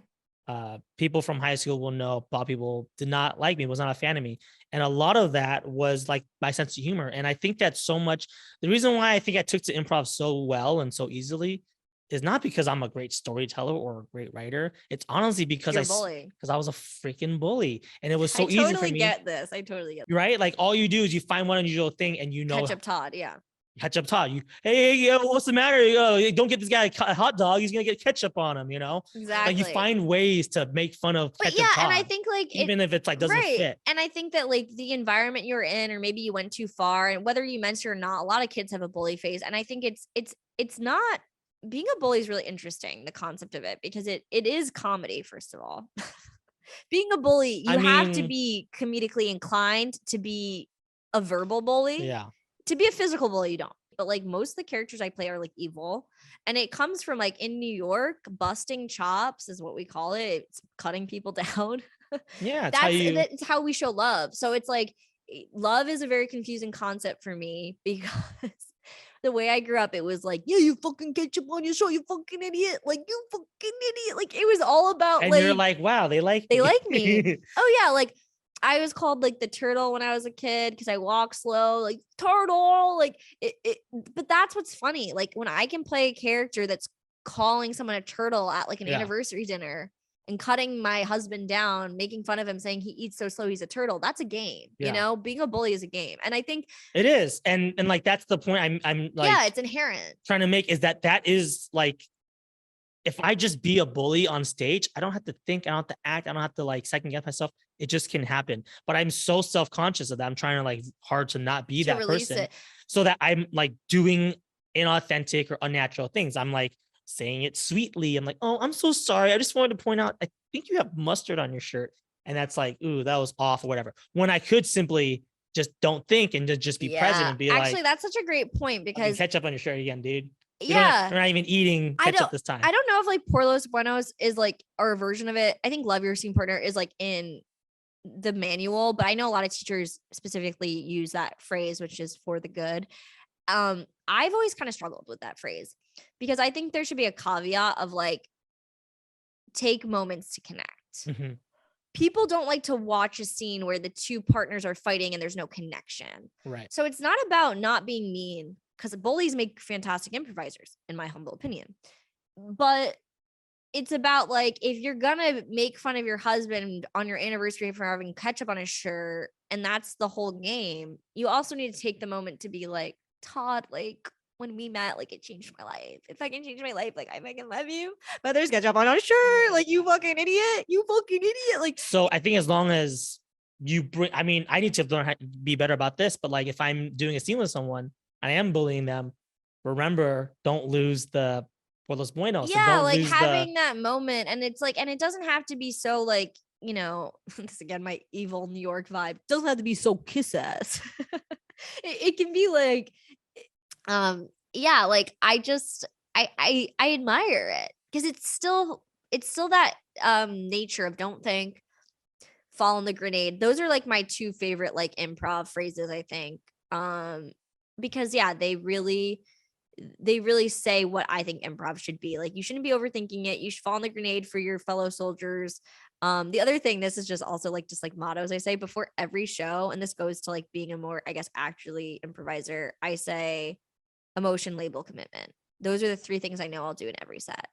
I will always be emotional, I will always label, and I will always commit. And I think labeling is what gives actors and pirates permission, because if I'm being the crazy wolf girl and my scene partner has not labeled me, then it's my job. Yeah. Because you have to take responsibility for that crazy move you made.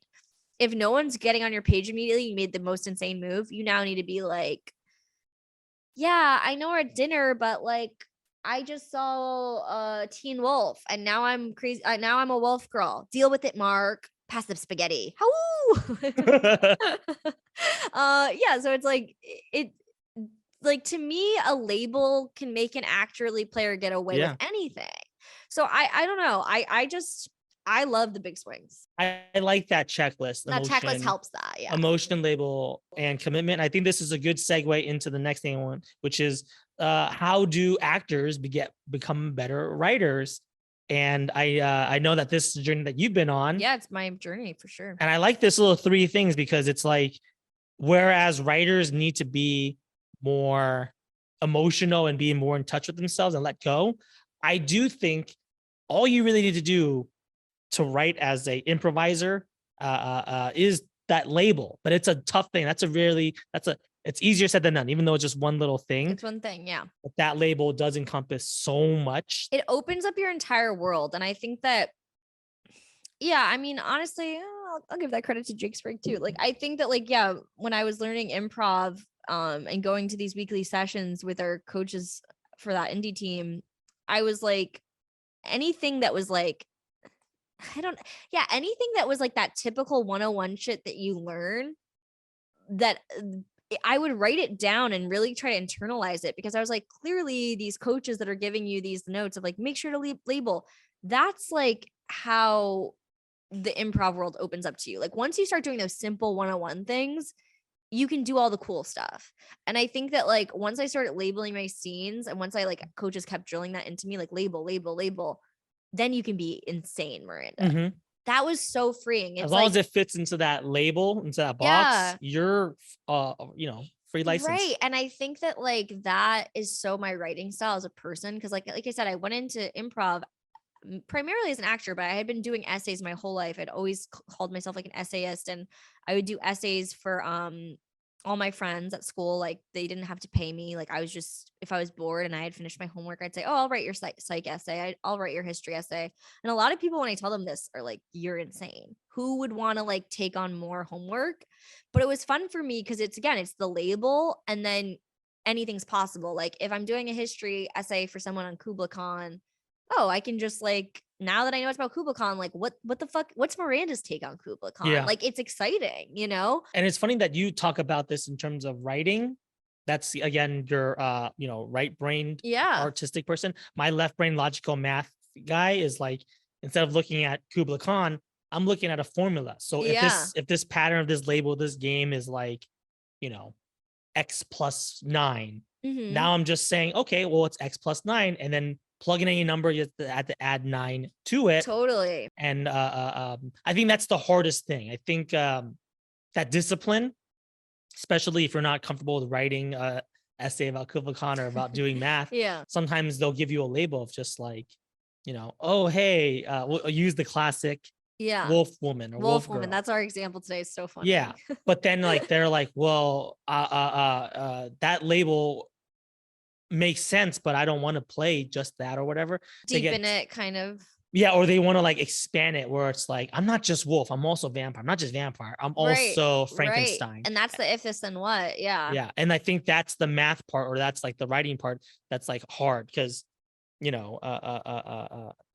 you want to do that, fine, but then that changes the label, and it's hard to like kind of play within those rules. Like the negotiation between somebody that, because like even in my writing style, I have that actorliness, and like it's just like how you do it. And I think that like yours is very mathy, mine's like an essayist, and I think that like it's about accepting the way you do it, I think. Because I think when we like I remember going to some like Mastriani workshops, and his like style of the math was hard for me, and I remember being like, and I saw it was hard for other people, and some of those people were beating themselves up about it, but I had the opposite reaction. I had the reaction of like, that's okay.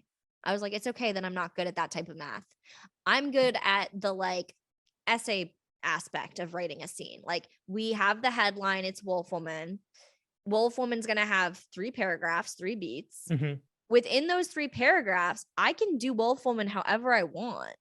It doesn't have to be like mathy. It doesn't have to be like, well, if Wolf Woman howled, would her second beat be a scratch mathematically? Like, Mhm. I mean, like some people do that. And it is very satisfying for the audience. Like they do the sort of SAT math Yeah.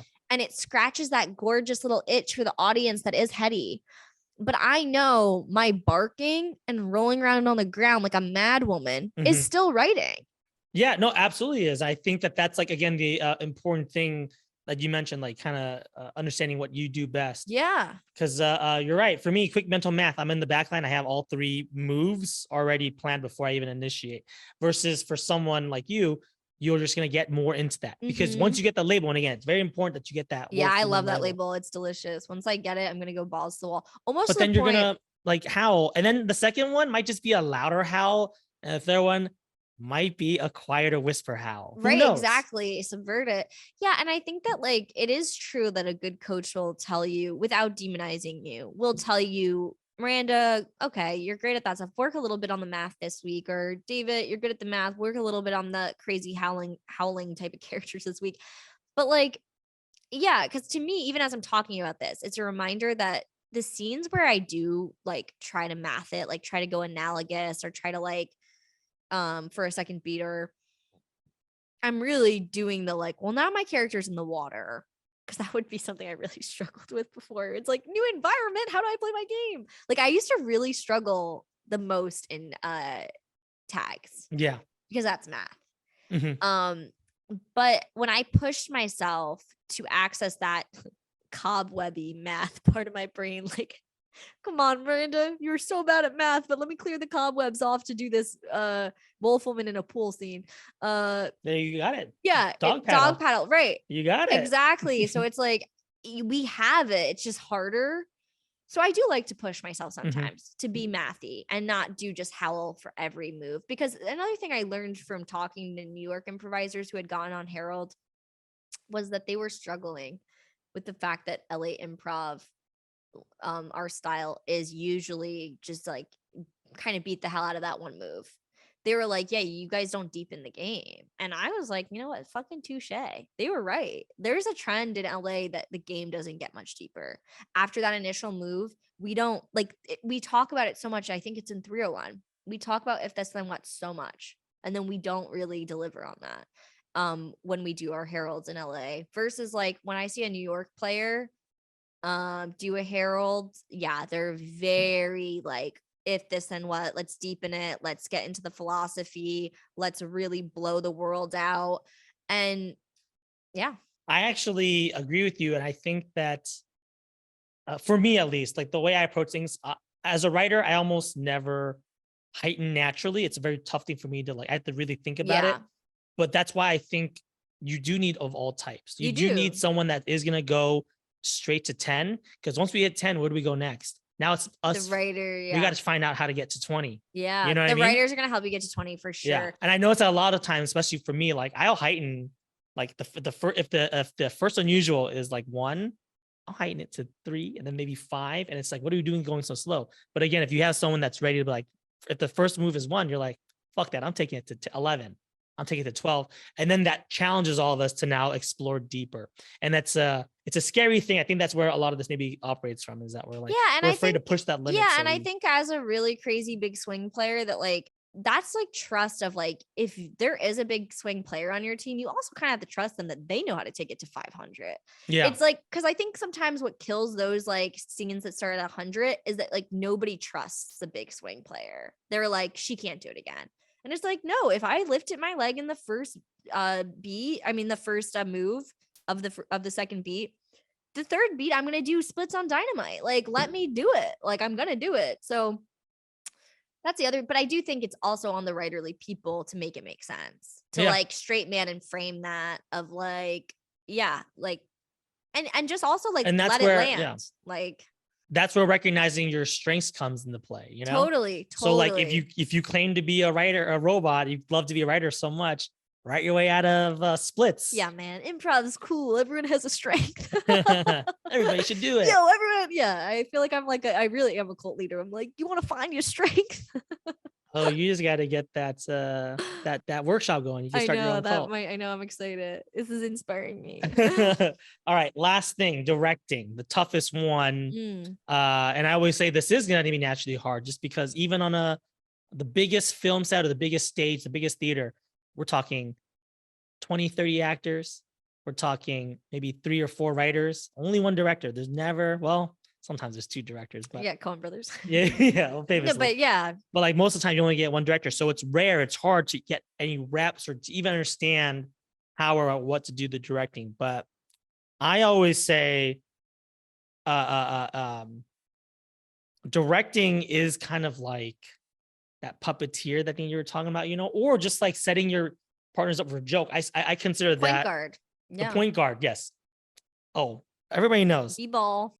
the point guard is the director of the team. Yeah, our quarterback too, director of the team. Yeah. I like what you were bringing up earlier about scene painting. Mm. To me, that's one of the easiest forms of directing. You're now telling the audience what they need to be seeing. Mm-hmm. Absolutely. And cut twos. And that's why it's very ironic. Wow. I feel like this whole podcast is me promoting. I'm a jack of all trades. I do everything. Cause like in the set that I was That is what this podcast is. it is This is your about. episode. It's my about how great episode. of an I, improviser. I do like, because I do think that like we were talking about, like the women that play big characters, they get known for that, which is great. But I do think the directing thing is something that I really comes through on my teams. And to the positive and to the negative. Like I said, I was on a mashup team last night. And yeah, like some of my cut twos really fit and some of my paint ons really fit. And I think sometimes it was distracting because I was trying to direct the scene in my direction. And maybe. Well, I think that's the toughest thing. And I think that's also why you'll find a lot of, I think we talked about this, like 90% of directors are men. Yeah. It's because they feel, due to society and stuff, like they feel comfortable making decisions for other people. Mm-hmm. A lot of people, that's a tough thing, especially for improvisers. It's usually one of like the cardinal rules of like, hey, don't support your idea, support your scene partner's ideas. But a director, a scene painting, for instance, is your idea. Mm-hmm. It's just you're doing it in a way, right? So yeah, and you're just hoping your team will be on the same page. You're just praying that they like accept it, which is what you're supposed to do in improv. But yeah, the more directorial stance you take with your team. Because I know, man, you're really talking to someone who's been through every phase of this. Like the more directorial moves you make with your team, like sometimes the more they'll be like, fuck Miranda.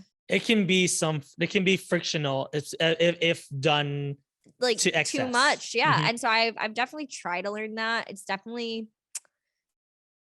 the one thing that I do that might be the biggest double-edged sword, because I think that like I use that phrase so much. Like I think that like with acting and being a pirate, I just think those players are lovable for as much like coaching flack they get. I think their teammates love them. Yeah. They're rolling on the ground. You gotta love the girl howling and playing a baby. The writers, nobody's yelling at the writers. Everyone's cheering on the fucking writers. Sweet thank writers. Goodness. The robots. Oh, you're gonna yell at a robot? Like what is this? The writer's strike? But like the director players, whether they're male or female, but I do think female will get more flack for it. But like both genders or any gender, they do get like backlash, because like whether it's in practice, because I have directorial instincts even in my practices. It's what we were talking about. Like I'll be on a new indie team, brand new girl on the team, brand new person on the team, and I'm like, what form are we doing? Why? Okay, what direction are we going? What tone are we? Easy, Catherine Bigelow. Yeah, I'm like, are we a meta team? Because I don't know if we should be a meta. Yeah, Catherine Bigelow. Exactly. Easy, Catherine Bigelow. That's what everyone always says to me now. Yeah. Nobody gets mad when James Cameron's stopping into an improv. Honestly, like, I want to. What's going on, guys? How many cast members do we want? Well, we need 7 in case some people don't show up. Yeah. Like, honestly, I feel like I need a shirt that says easy, Catherine Bigelow. That's so funny. I think that, yeah, maybe the shirt should be like, people always were like to me, easy, Catherine Bigelow. Look at me now. Anyways, I'm going on a whole tangent, but like, yeah, I think that like the directorial type of teammate is that person at practice that has suggestions for form, has suggestions for how many people should be on the team, has suggestions for coaches. And the more writerly and actorly players are like, I don't care. Yeah, I just want to play. But if you have that director instinct anywhere within you, the direction of the team is going to drive you insane. And that's even for mashups and jams. Like I do take on the director role in every mashup and jam team I'm on. Yeah. And it's impossible not to, because they're so lawless that doing a paint on or doing a cut to gives me some semblance of control. But like, that's what's so fascinating about improv. And it is a metaphor for life. It's like control is an illusion and control is sometimes bad, but our need for humans to do things, to organize our lives and have some sort of control is kind of important. We have to let go as people and as improvisers, but on stage, yeah, sometimes that paint on is just, it is just like a way to control the madness. People don't have to take it, but if they do, great, because now the madness is a little bit contained, and like maybe it was the wrong move. I'm thinking about that J.K. Simmons move a lot. I think, you know, you have to pick your moments and pick your battles. Obviously, you can't do the whole scene from the back line, right? But if hopefully, just like in any director, it's a form of collaboration. It's a form of support. So they're only going to give you those nudges or those notes if it's gonna benefit the actor. Because I think another great improv coach line is and I love this in all walks of life, like clarity over clunkiness. Like people worry so much about being clunky when they start doing improv, and because they see people finesse so well at like Herald night and shit that like they won't be like, you are my wolf wife, stop being my wolf. Like they try to be trickstery about it. But there's so many people that don't pick up on subtleties. So to me, I'm like, let's be clunky. I guess the point is that like the director players are often demonized, and it's like, let's unpack that. Like all they're trying to do is make sure that their teammates and the audience are all on the same page. Yeah. That's an important role. I agree. And I mean, you know, like I think the ultimate takeaway is if you have the impulse, if you have the inkling of the idea to scene paint, to label, to do an off-screen dialogue. I even consider like phone calls to be like director moves. Yeah, it's like, you're so right. I don't want to insert myself, but I do want to say something really quick. It's man, like I'm actually realizing this whole conversation is just always making me realize like, oh man, I am that type of, like, I am so a backline player. Yeah. Like, voice from God. But I'm saying like, do it and like trust your instincts that that's your skill and that's your voice and that's what you are going to bring to the table. Do that. You also just need to be ready to take some of the flack, but that's every director.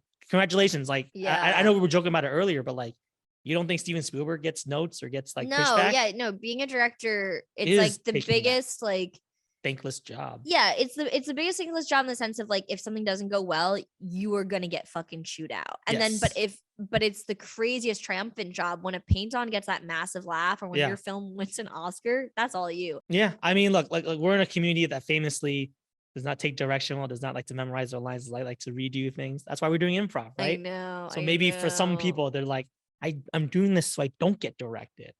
But there's a space for directors as well. And I've had it's so funny. A positive note to being a directorial type player. The other thing I've heard from like my friend July, who I've done a lot of improv with, he used to be on Virgin Vampire and Daddy-O at one point. He always quits my teams, but it's not because of me. He's busy. That's all. He's a busy guy. Yeah.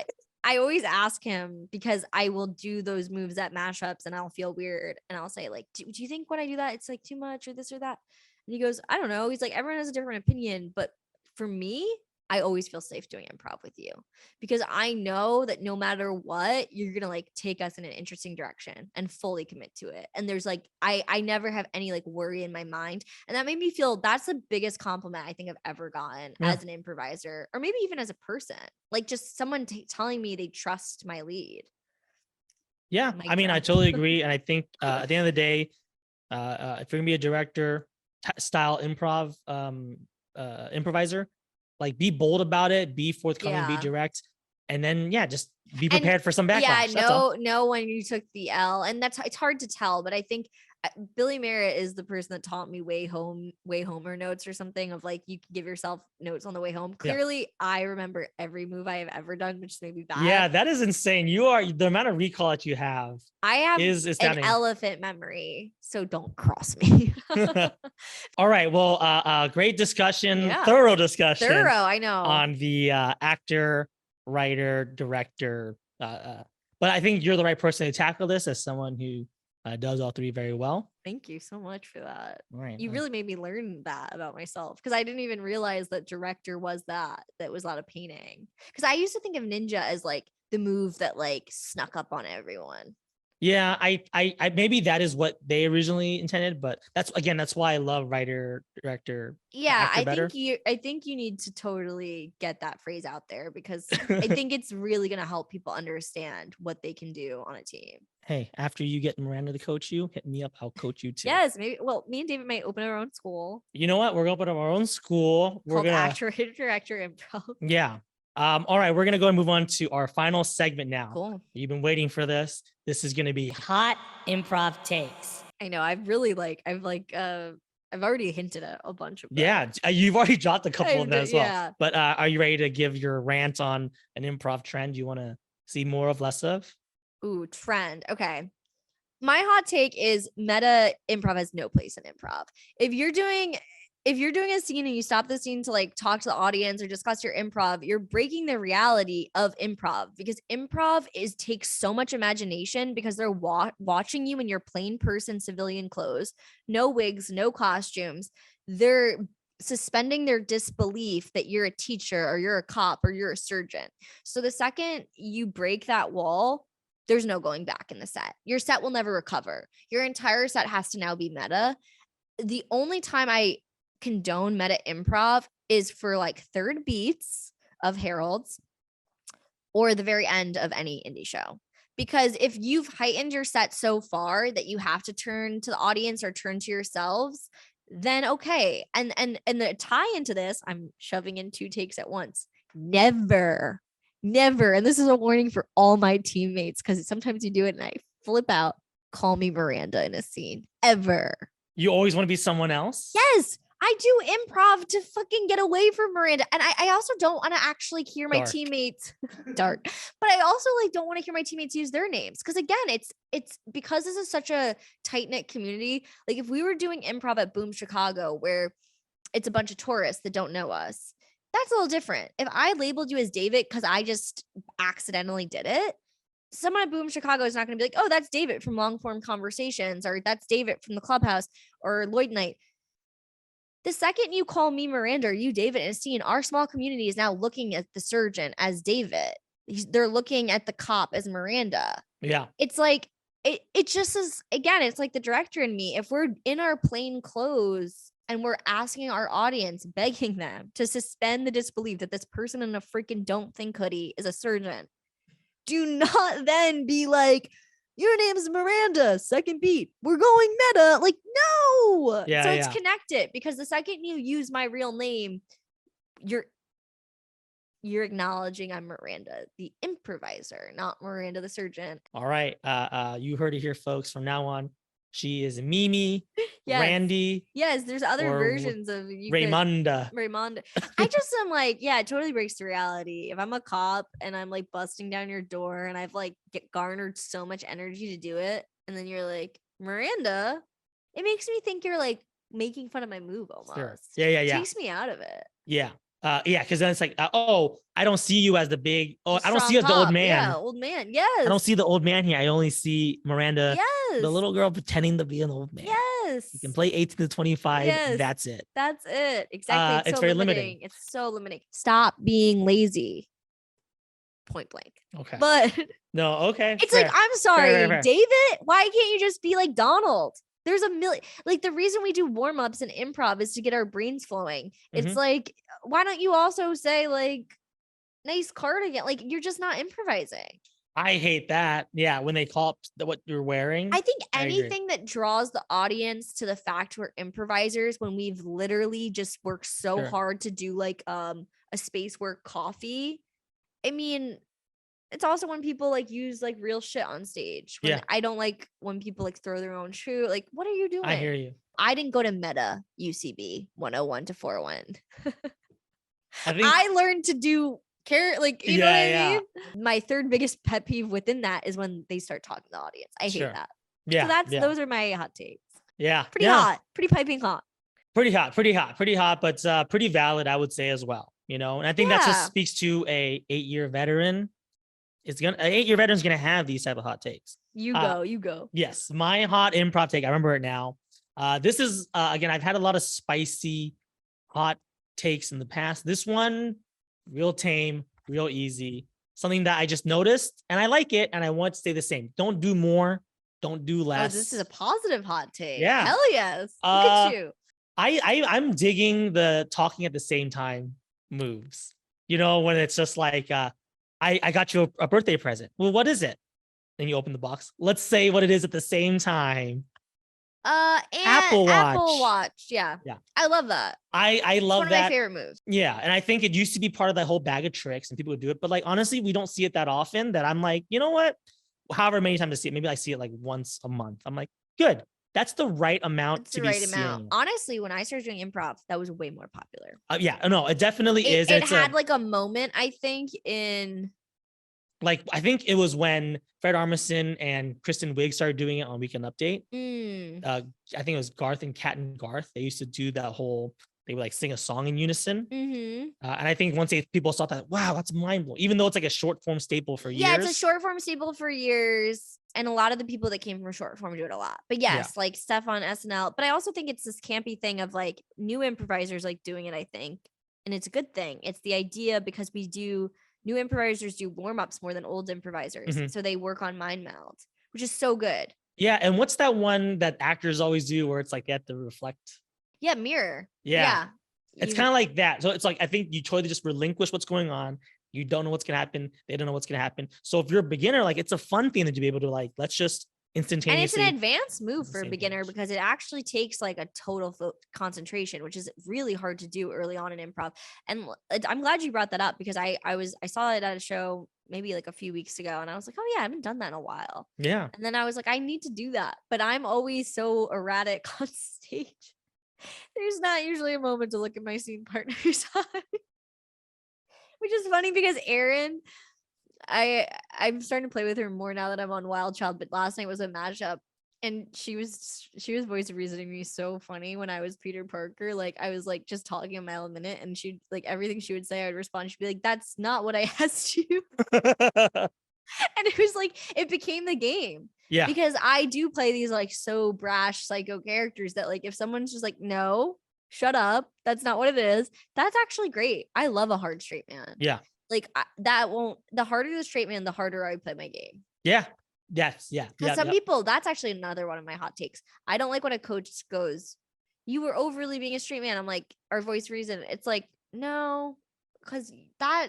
You can't overdo voice of reason, I think. Especially if you're intermediate or above. It's like early on, I agree that like if you don't have an understanding that a crazy person's got it crazy, yeah, you can back off. But like if once you're intermediate, you've been through all the levels, you've done some indie shows, you should know I'm not letting go. I'm gonna say something real nerdy, but I believe it was Avengers Civil War or Avengers 2 Age of Ultron, but they were like whenever you have like a force of good or powerful force of like that's helping people, they're going to create more like evil powers and evil forces to match it, right? Yeah. So if you're a hard voice of reason, that is going to challenge that unusual person to bring it even further to match that. Yeah, I actually, like I was saying about how like the audition process or like bad habits, it becomes almost harder as the older of an improviser you get. And something that I realized during the last audition process was like, oh my God, like I'm so used to having like hard ass voice of reasons on my teams because they're very experienced voice of reasons that in an audition setting, when I didn't get that, I totally was like confused because I was like, where does this behavior go? Like nobody's hardballing me. So I don't know where the behavior will go. And that's a really interesting thing. I'm curious because you're on Lloyd and you just went through the audition process. Do you have a method for when someone's not hardballing you and the game feels very sort of like aimless? Yeah. If I don't have anybody that's hard voice of reasoning me, it's like that thing you said about the emotion. I think it's such a great little tidbit, but you kind of label yourself. I always go with man, just like, let's say I'm at work, man, it's a pretty chill office, man. In my last job, I used to howl at the moon. And And everyone got mad at me. yeah, we got mad at me, gave me our time, but you guys Right. are cool. This is a cool Yeah, place. you kind of like you almost peas in a pod yourself because that's the biggest important part of being peas in a pod. You have to say the outward perspective. Yeah. So yeah, like if you're getting this sort of like laid back voice of reason person, which is hard, it's like then it's your job. And the tricky thing is always what happens next, because whenever you do that, and like you know, you do it at a date, you do it at like father son, no matter what, all of a sudden they're like, "Oh, I want a piece in a pod with you." So you almost open the door for a piece in a pod, Which is our least favorite thing. I know, Actually, that's my other hot take. yeah, Don't ever, if I'm in your scene, don't do piece of pod. Someone's gonna listen to this and then just like do everything like meta piece in a pod. Sure. Call me Miranda. No, actually, I'm gonna reflecting on this. The worst thing to do is call me Miranda. Out Really? of all of them, yeah. That's your number one. Yeah, do not call me Miranda on stage. What about Hart? How do you feel about the last name? Yeah, Get in here, Detective Hart. yeah, yeah. If you no, still don't like it. It takes me out because it just again, it's like it always okay. Maybe it's Okay, my own, Ramirez, get in Yeah. here. oh my god, once I'm Ramirez, I'm fucking in it. It's just like I think the name is for us improvisers. It's not for the audience. Yeah. It's for me to know that I'm Officer Ramirez, not Miranda in a bucket hat. All right. Great hot improv takes. I feel like we got Got a a real lot. bargain, a real deal for you. Yeah, 5 of for course. one. I come in with like, can I fit in 20 more? Yeah. All right. It's time for you to give us your plugs. Miranda, what do you got going on? What show would you like to plug? Well, my shows are Brittany Janet at the Clubhouse Thursdays, second and fourth Thursdays, 9:30. Not only would I love for you listeners to come as audience members, I would love for y'all to submit your teams. It's hard booking indie shows these days. There's less teams than there were my day. So yeah, my Instagram at Miranda DUH Hart HART Hart HEARTSU. DM me about your team, and I know that handle is really I'll put the link. everybody struggles with that handle, but DM me about your team and I'll book you. And I'm trying to think if there's any. I mean, yeah, I'm 2 of my teams are at We Improv, so look at the We Improv schedule. Wild Child, Money Talks, Business or Bullshit Walks. I always say it wrong. Sorry, David Danilo. There's so many Davids. But yeah, plugging those teams, those shows. But as far as projects, man, I mean, I have a lot of these like very long-term things, like my book. I don't know when that will come out, but it's called Your Favorite. So just like keep that in your consciousness, but don't steal my title. Like yelling at them, don't steal the yeah. Hopefully that will be out soon. And I plug my Instagram. My Instagram is my magnum opus. Follow me. All right, great. And then of course you can find me at David D Long on Instagram. That's the only thing I'm gonna plug. That's the only thing I need to plug. Oh yeah. But thanks so much, Miranda, for coming in. Thank We you. have beat the sun on this episode. Yeah, it's been like 20 hours. But thanks so much, Miranda, for stopping thank by. you, David. I'm a huge fan of David, so this was cool. Oh, likewise. I'm a huge fan of yours. Oh, Dream come thank true you. to get to talk to you about improv. I was eager to get on here. All right. Bye, everybody. Bye. Have a good night. Oh, wow. Great We job. did- Thank you. I was like, I hope I wasn't controversial.